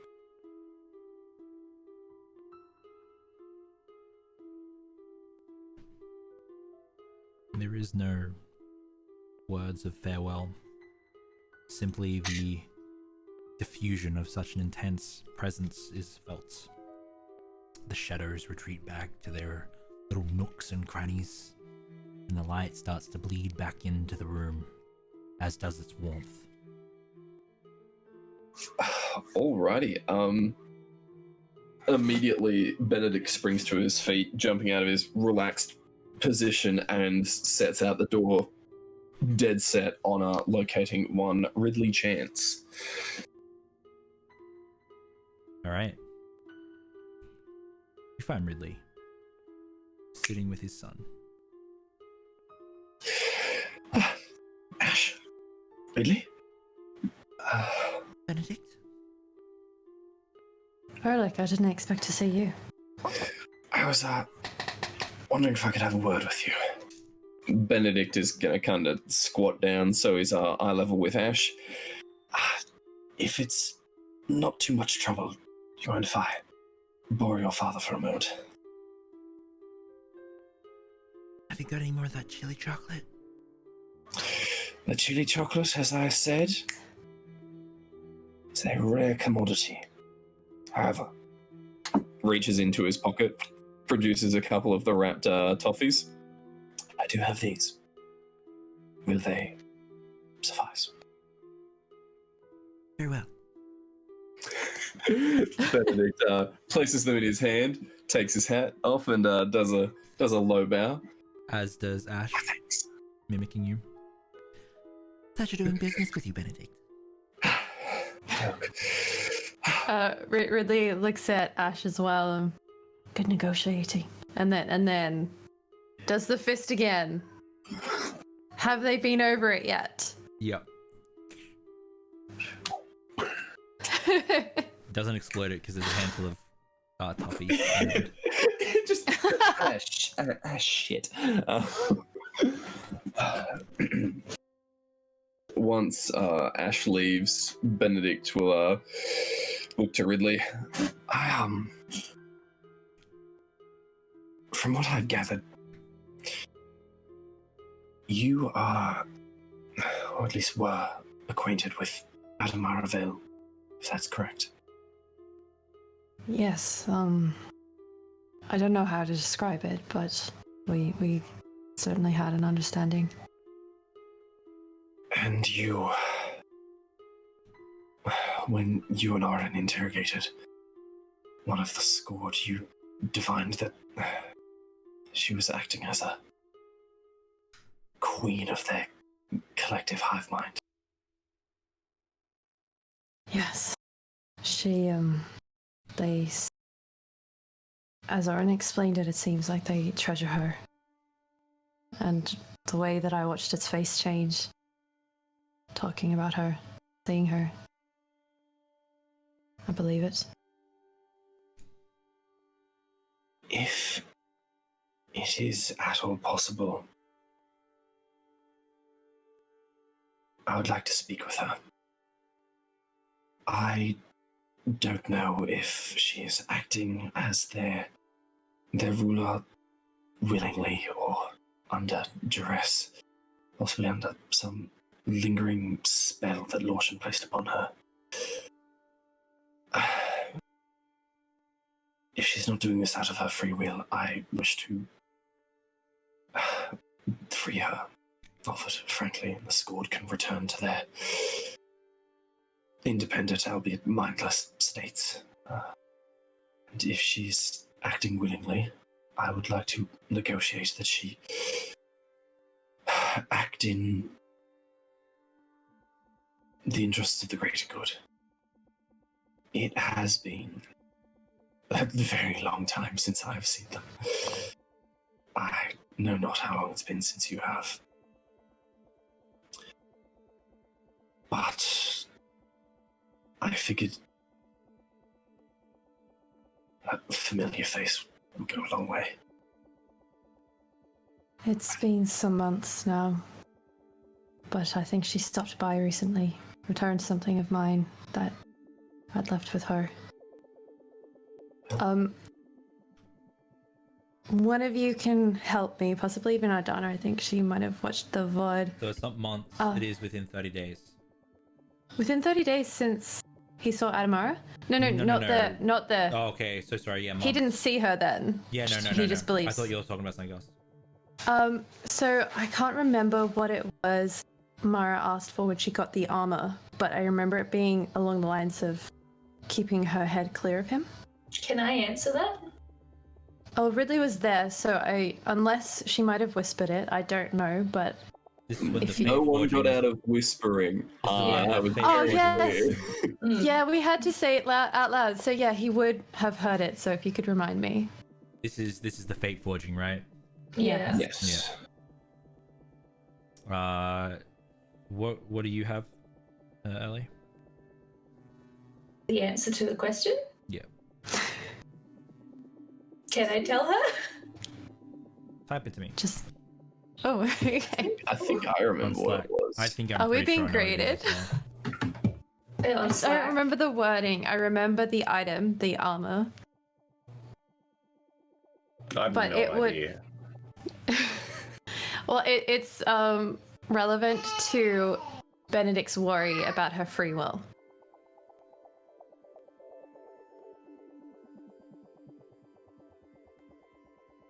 That's okay, Adana. We might not have even uploaded it. Those are early days. We were very Yeah, this is like inconsistent. super early days. And it's hard to upload the old VODs now because I feel like It we've come a hurts. long way. And It hurts to watch them. yeah.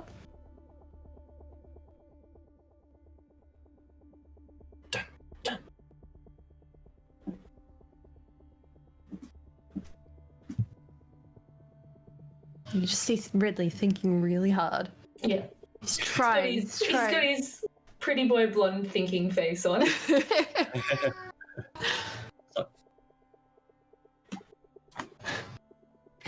Look at this. Yeah, go ahead. I can answer that? Yeah.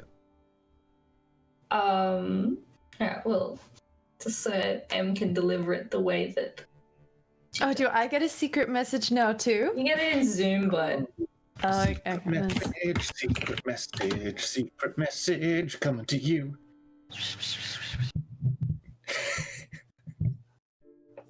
Ah, yes, the old Whispers game.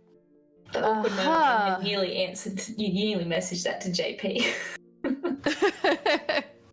Well, it's about to make its way to him. Okay, so Ridley seems pensive. He looks down at his hands, sort of flexing them and thinking, and then starts twirling a ring around his finger that's a Celtic-like design with green stones inset. And he appears thoughtful for a moment more and then says, "We met a powerful celestial being at one point, and we were each gifted something to help us in our search in our lives. Adamara asked for control over who she truly was, and she was gifted some powerful armor. Really sweet armor.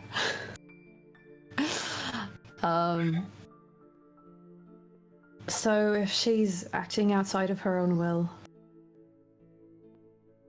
seems surprising. And that she would have left a gift for me as well. Then there is a strong possibility that they could be reasoned with.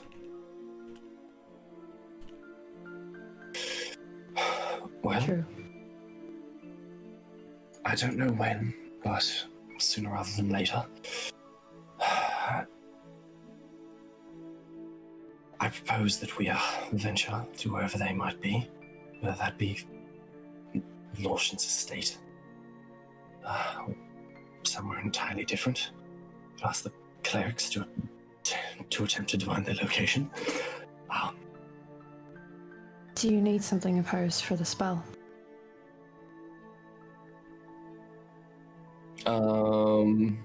For which spell exactly? You mentioned sending earlier, or just contacting her. You wanted to contact her. I myself don't have the abilities to contact her unless she currently exists on another plane. Benedict Kando. However, I believe that both Sylvie and Oren possess the capabilities to send, at least. I just believe it would be a good idea to get into contact with her. The Scourge are not a force to be reckoned with, and I would rather them on our side or nobody's side, as they were prior. Couldn't agree more. And if she could minimize the damage that they do, just existing, I'd find comfort in that. Yes. So, it is my sincerest hopes that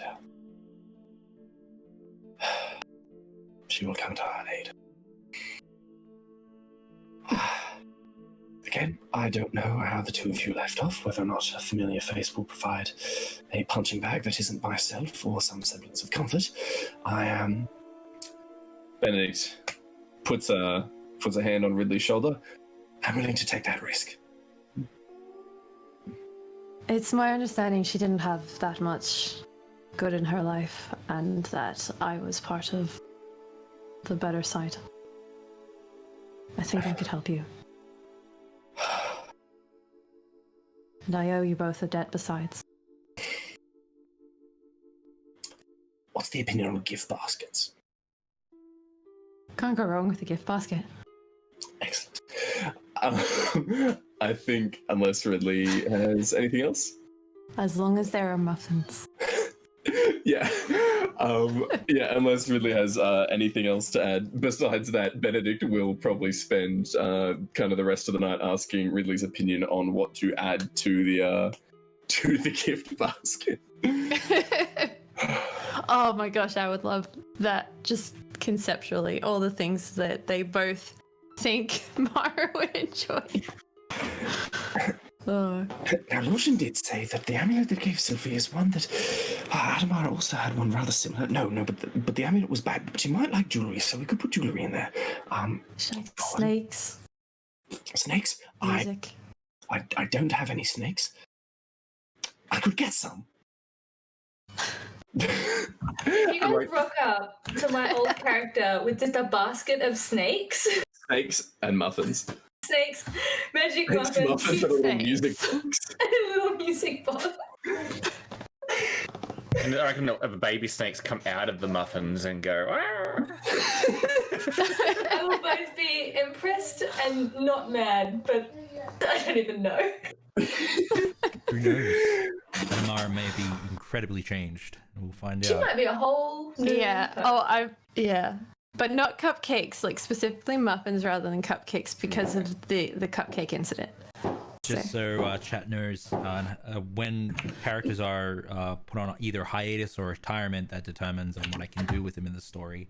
Adamar is a character that has been put on retirement, so I have full creative control of Adamara, and this is something that's quite awesome, and we can't wait to see. So we're all on the edge of our seats with that one. I want right. everyone to know that it took every fiber of my being when Ridley was like, "Oh yeah, a group of us got fate forged." I was like, "Oh, let's talk about Richter." I'm sure we can think of a way to bring him in. just as a anecdotal. But Just occasionally actually- walks by Elle's mansion and pegs a cupcake at the window. Mara is, they're very close to several of our hearts, especially Ridley, who was in the original party of that as well. So, yeah, very suitable. All right, I think we have one more scene on the gauntlet, so let's jump to it. All right, you find yourself at Lady Clavel's office door. Okay. So, unless Benedict has told her otherwise, Sylvie has taken a few of the biscuits out of the tin. And she has put them in this little metal tin lunchbox that she carries around, one that she put the Lamingtons in. She looks up at the door, breathes in heavily, and then knocks on the door. Come in. She reaches up the handle and opens it, sticks her head in. Are you busy? Oh, Sylvie. Come, take a seat. I'm going to inspect to see if that plant has gotten any brighter since it's been moved into the sun. Definitely. Much happier. She looks at it and smiles. I brought some biscuits. And she sort of walks over to a chair, pops the tin on the table and opens it, offers her some. Quite nice. They're from Benedict's secret stash, which are in the common room behind a brick. The legendary Benedict's secret stash. You've seen it. I think he's going to hide them in the chandelier next, so I'm going to try and get them. Well, you must be quite special. Sorry, I'm going to Mag for a second there. You might be you're quite Mag? special to Benedict. If he's showing you his stash, his sweet stash. So what do I owe the pleasure, Sylvie? I just wanted to see if you're going okay. And I also wanted to thank you. Most importantly, she sort of looks up and you can see there's the rose-colored cheeks of Sylvie, the glowing little freckles. I just wanted to thank you for believing in me. You don't need to thank me, Sylvie. I always believed in you. Even when you ran away from training. Feels like a long time ago, doesn't it? Yes. But I believe that you were walking the path to this point now. You needed to run so that you could learn and prepare yourself for what is to come.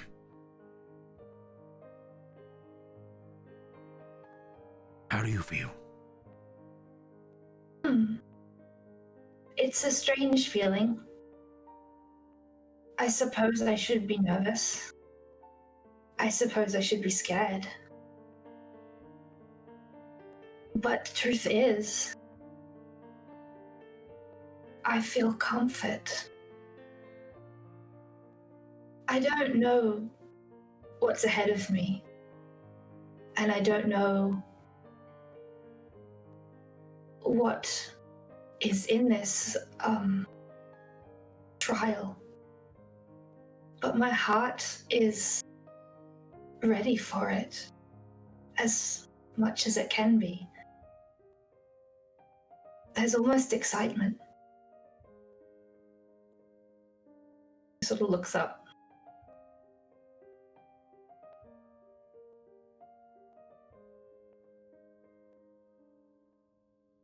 You've got this, little one.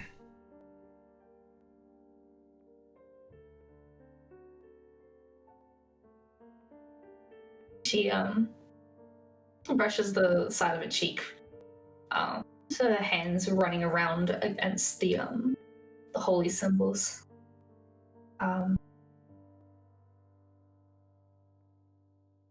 Yeah, like I sort of see it as a she's there for Clavel's company. I think Sylvie would lead into a conversation about how Clavel came to her position and ask her about Clavel.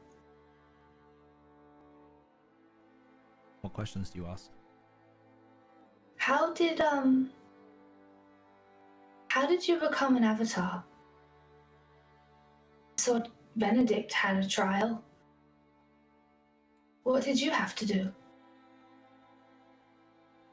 I had to walk in the flames as well.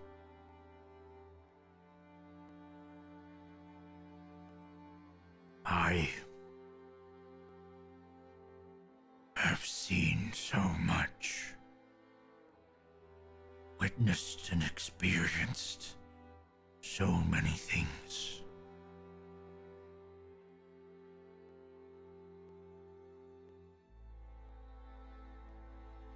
I know what it is to live.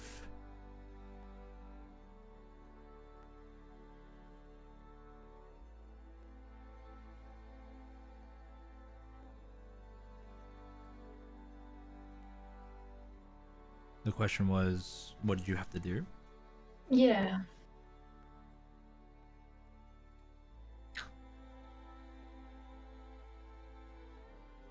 I lived my life before the fires as a brave warrior taking lives with pure bloodlust, without sorrow for the ones that fell before me.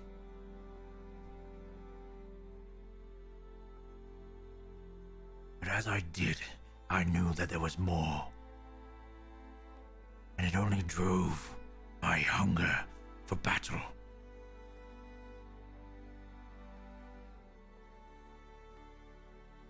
As I waged war on all that I could, the fires burned around me. But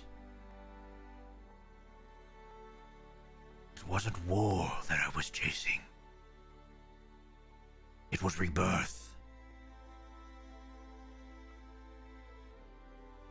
And so I changed my ways. I learned as much as I could. And instead of waging war, I protected life.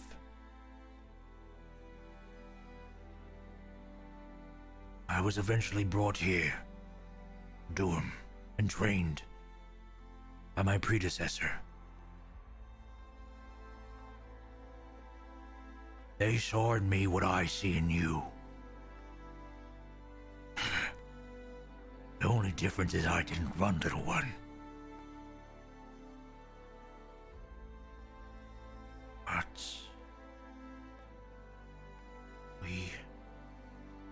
walk our own paths so that we are able to pass on whatever we can to the next. Know this, Sylphie. You may one day die. But it is what you leave behind that is important.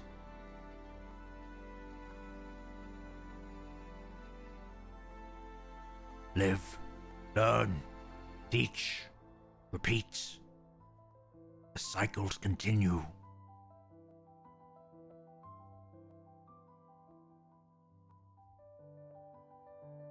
I do not know what will happen to you inside those fires. The flame is different for everyone.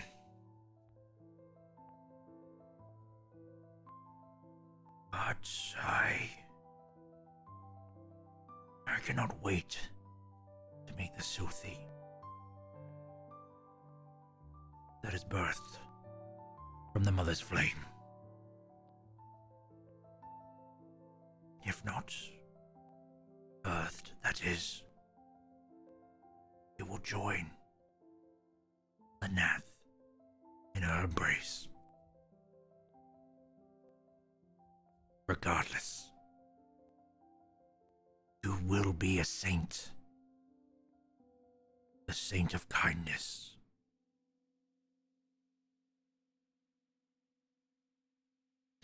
So yeah, life or death, you will become a saint.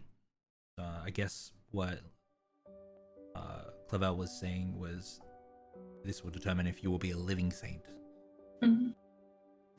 Sylvie is hung on every one of her words, listening intently. She's quiet. She's attentive. It's almost like if you look at the student who she was all those years ago, fluttering about, never making class. This one is that student that's just so invested in what's been said. She's fascinated. She's yearning. There's an admiration for Clavel and a wonderment. So, we're going to end this session with this. Collected are the heroes of the descent. There is the door that leads to the mother's flame.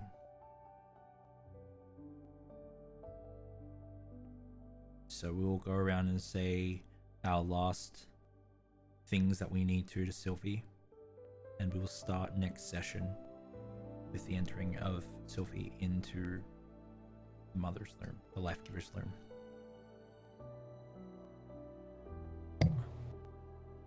Do we know that there's a possibility she won't come back? Yes, it has been Okay. said multiple times. Yep.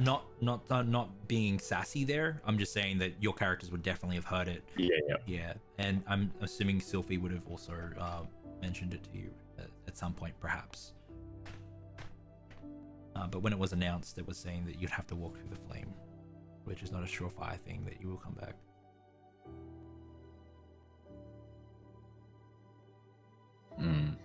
What a thing to throw at everyone. Does anyone want to go first?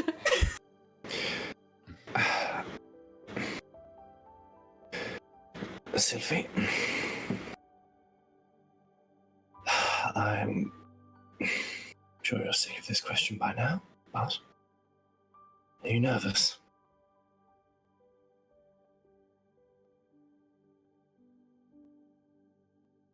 That didn't pick up. Yes, it did. Sylphie looks up at you. There isn't the nervous, shaking gnome that you saw at the interview. Something about her is a little different. She's reassured. She is there's a confidence, an air of confidence that isn't hidden between. She's not trying to pretend to be confident, I guess is where I'm saying. She hears your question. She looks at you and smiles. I'm getting sick of answering that. I'm not nervous, though. That is fair, and that is good to hear. While I am absolutely certain that someone with your capabilities or devotion, and frankly your optimism, doesn't need it, but never goes astray. Good luck. She gives you a big hug. Sort of pulling you down a little bit so she's your height.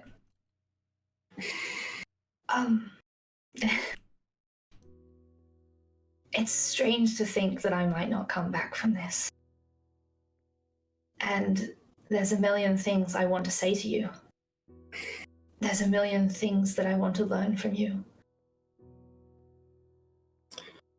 But the most important thing I want to say to you, and I pray that I do come back so I can not have to worry about ever saying it again, I guess, is that you mean so very much to me, Benedict. What you have done for both me and my friends and my allies is incredible. You helped Flicker on the first time we met you. The first time I met you, you gave me a candy after I stole it from you. I can't tell you how much you mean to me, but I am better for knowing you.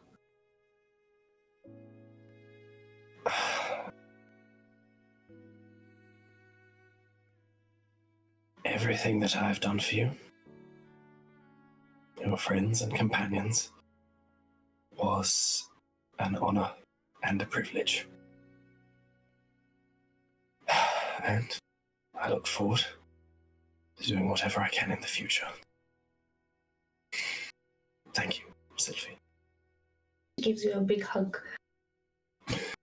Benedict gives you a incredibly genuine smile, as I'm pretty sure for him to be remotely at your height, he'd have to be like down on his knees. He will hug back entirely, giving you, solid pat on the back and just ruffling your hair a little bit before you head out. There's like 3 or 4 pieces of the braid just pops out now, as once attempted to be a pretty stern braid has gone. You can see her hair is so voluminous that nothing can contain that hair. With that, he gives you continues his smile and gives you a nod. Bye, You do great. Ridley? He follows Benedict's lead. Yes, words. After he stands, so Ridley kneels down to put himself at a height with little Sylphie. And I think even kneeling, he's still a head taller than her at least. Something that you want.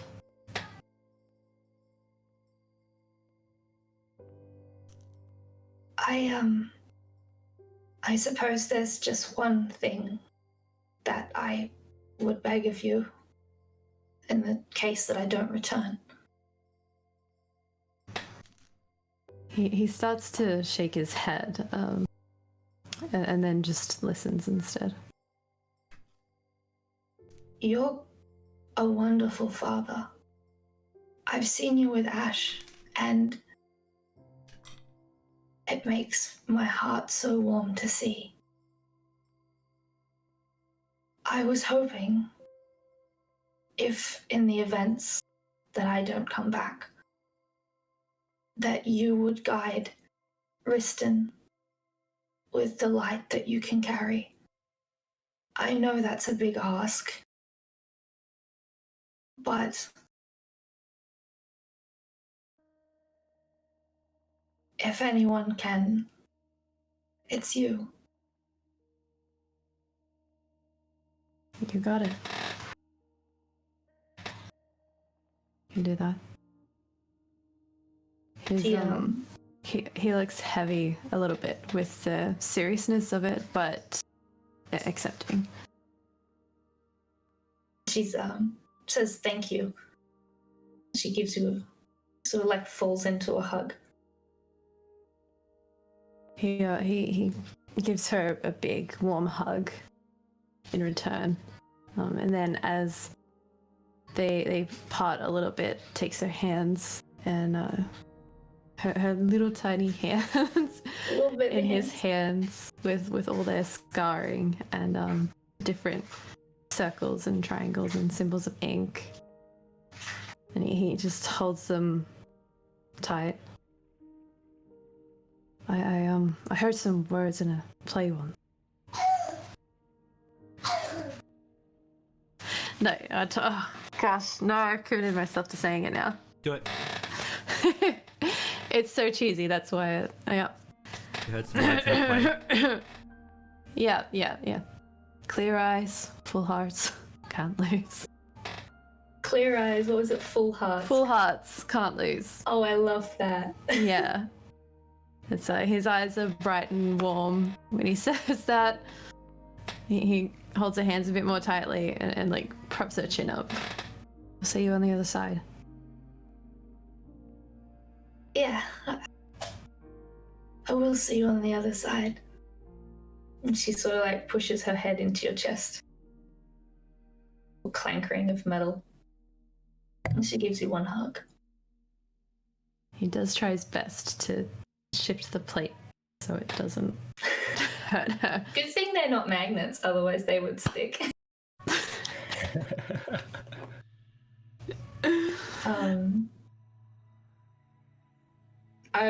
I will ask Jang off screen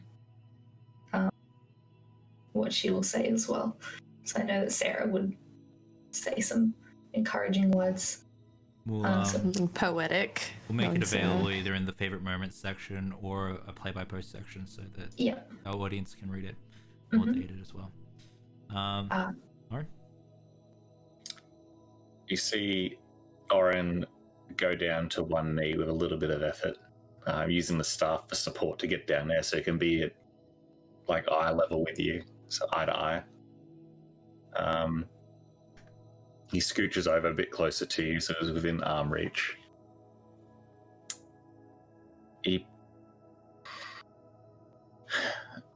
What can I say that has not already been said or conveyed by Benedict and Ridley and just going to say this in advance, and Jang?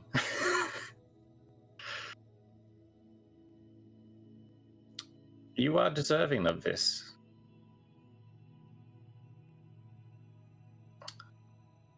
And I hope to see you on the other side of that flame. In the rare chance that perhaps that does not happen, I will meet your family, and I will tell them of your wonderful achievements and the amazing person that you have become, so that they can all know of Saint Sylphie, their sister and daughter, to as many of them that I can find. Oh, Trent! Oh. Holy moly. That's... And he puts a hand on your shoulder when he says that too. In the words of someone very important to all of us, that's gosh darn freaking adorable.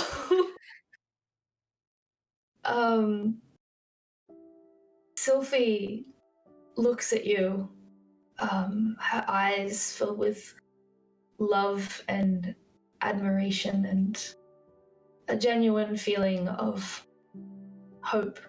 And she looks at you, and you could only assume it's the way she would look at her father, her brother, her uncles. She doesn't quite find the words, but she just gives you a big hug. Oren hugs back. Not ready to say goodbye to you. Then don't. And she takes another moment, and you can feel the warmth of her tears kind of rolling down her cheeks. She looks up at you.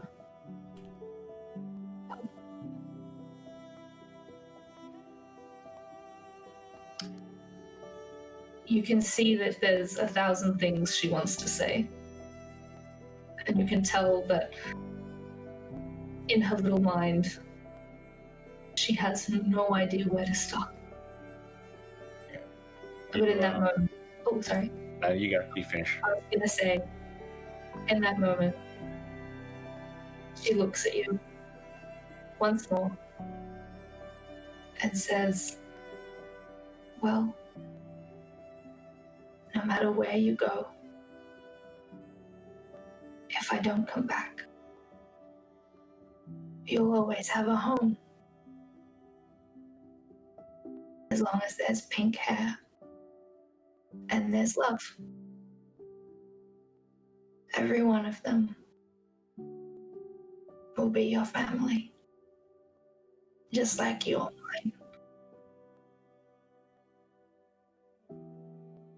You see Oren crack a smile, and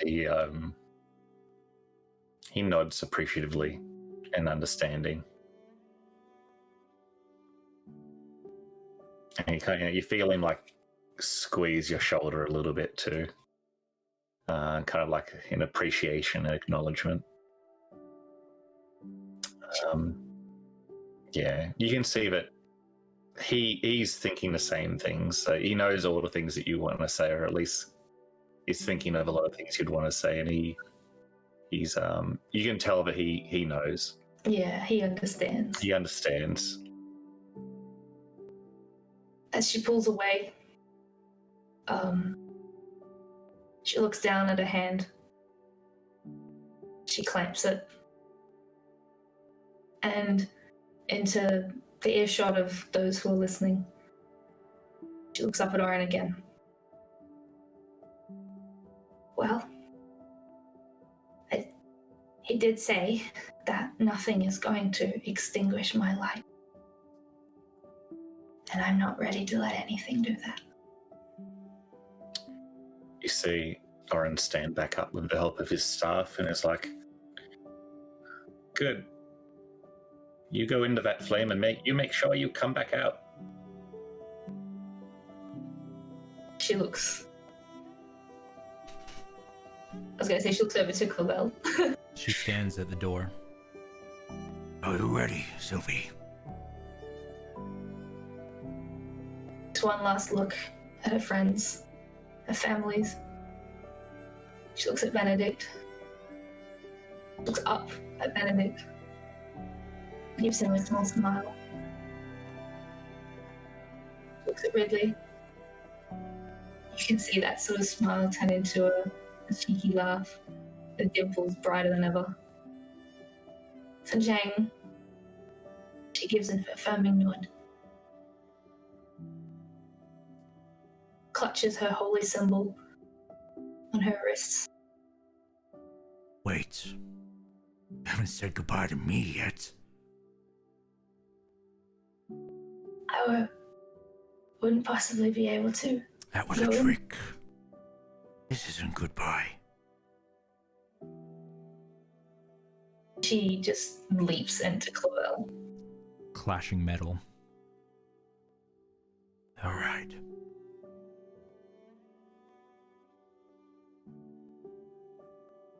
You've got this.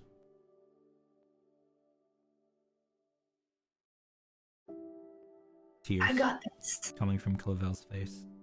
Oh.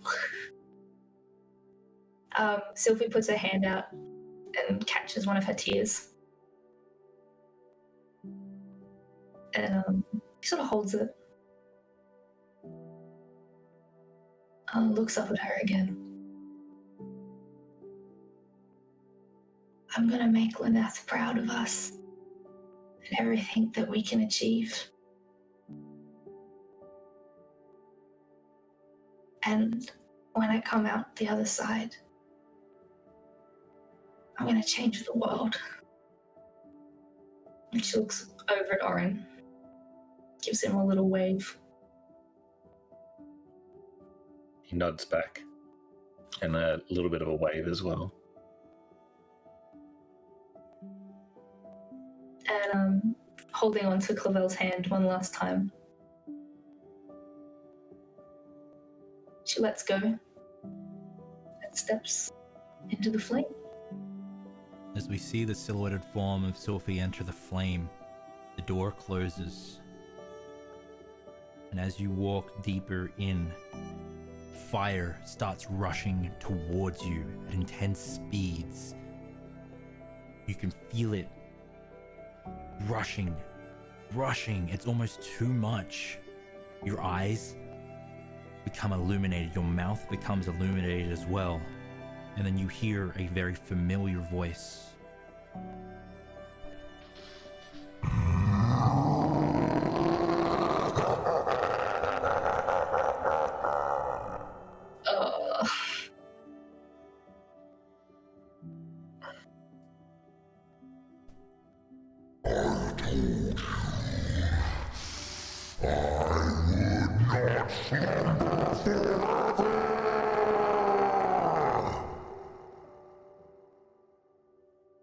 Standing before you is Imix. And that is where we'll leave tonight's session.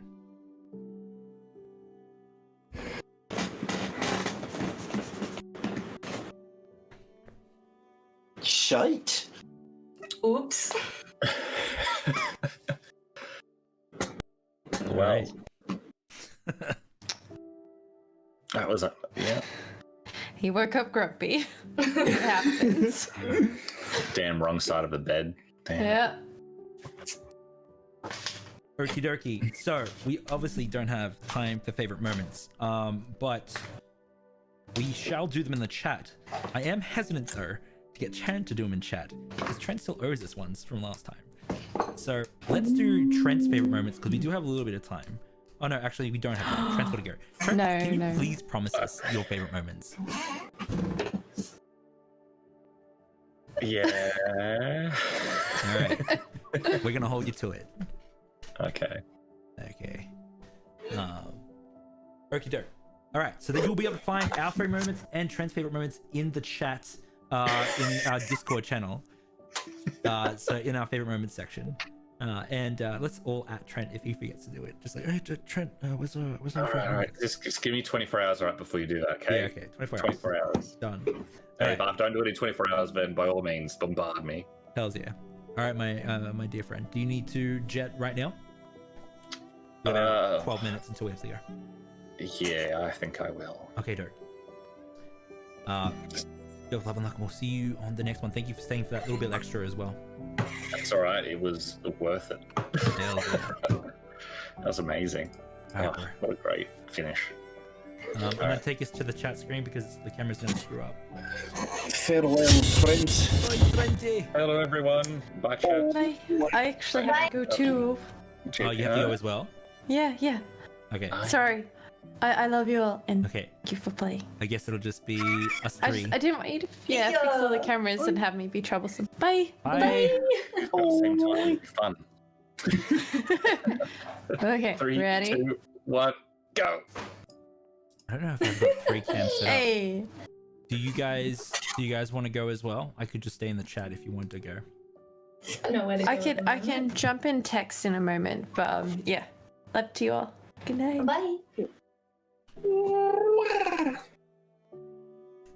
This will be player 2.3. All right, so it'll just be us now, and we can talk about all the things. You guys are sticking around? Yeah. I'm gonna message Kilo, see if he heard the news. Oh, he did. I've already messaged him. I said Zantu thinks you're a good boy. Wait, player 2 is not here, so I shouldn't be doing this. So I'll fix that later. Player 1.3, I need to do. Ooh. All right, how you guys feeling? Oh, pretty good. Tell me about all your feels. Not keen for the return of Immix. I mean, I get like there was a part of me that knew that was on the table. Sylphie does need to face that, so I was like, yeah. Has to face her inner demons. Has to face her inner demons, yes. I'm so funny. I'm wondering where that will go, that's for sure. All right. What's he gonna do to you though? Fire damage? Fucking doubt it. I don't know.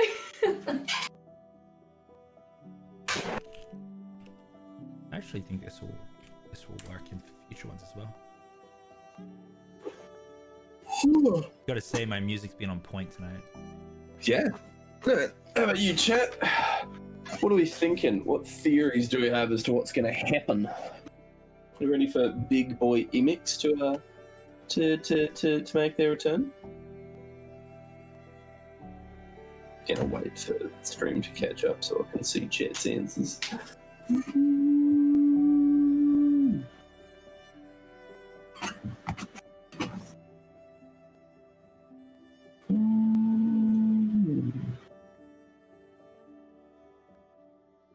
Oh boy.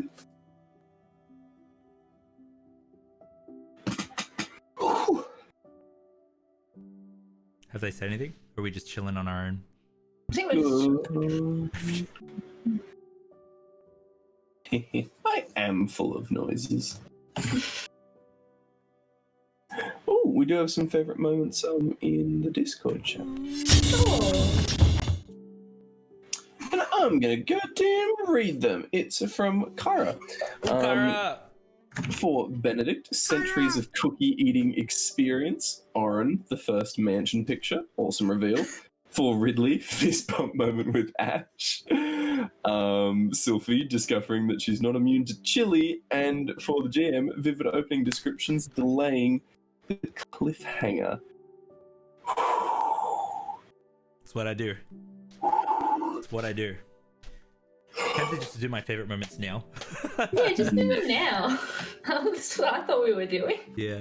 Nah, you gotta get in Discord. Join the Discord to read our favorite moments for only this session. fair, only just, and only right. I have so many banked. I've got a backlog all the way back to Stride, giving Trent has to. Say, I'm like, I'm not gonna say anything, Yeah. but I'm the GM. I'm the GM. I demand my Ostador last week. I got so much I'm doing all the time. Yeah, it's on my list here. I got a list of things I got to do. It's on my list. Let's have a look what's on my list. Well, my list from yesterday. Honestly, fair cop, so Terrace. I think we're all pretty tired. It's 11:23 on our side. Yeah, I got to post in the pirate chat. We got to get stuff ready for next Sunday. Yes. What was the announcement that you had? Yes. Oh, tomorrow morning at 7 a.m. or around 7 a.m. I'll be playing Fiasco, which is a very fun game that I'm very excited to play. Where it's more like a writer's table, and we write a script together and we play out the script, which is like super cool. So we go through. It's like, oh, I want to have a scene with this character. It's actually, to be honest, it's very much like how we play D&D. So except it always goes bad. So I'm very excited about that. I Goblin think Ward's here. it is possible to have it go back. Oh, what's bopping? What were you about to say, JP? I think it is possible to have Fiasco go well for a character, but I think they it is. No, it is. really have to play their cards The right. one example I saw, one player definitely won. So, like, one player definitely came out on top.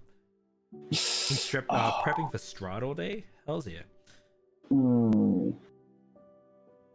Chat, if you want to catch up on the MX Big Deal, check out the clip called Guardian's Promise. Yeah. Yeah. Go watch that clip. Go watch that clip. I am also... I am ready to test it. Are you willing to do a plug speed run? Do you think you're up for it? Oh yeah, I can do. Yeah. Let me do the credit screen first. Oh yeah. Where is my music that we do it to? Here it is. All right, let's get all these feels out of here so we can go feeling super happy.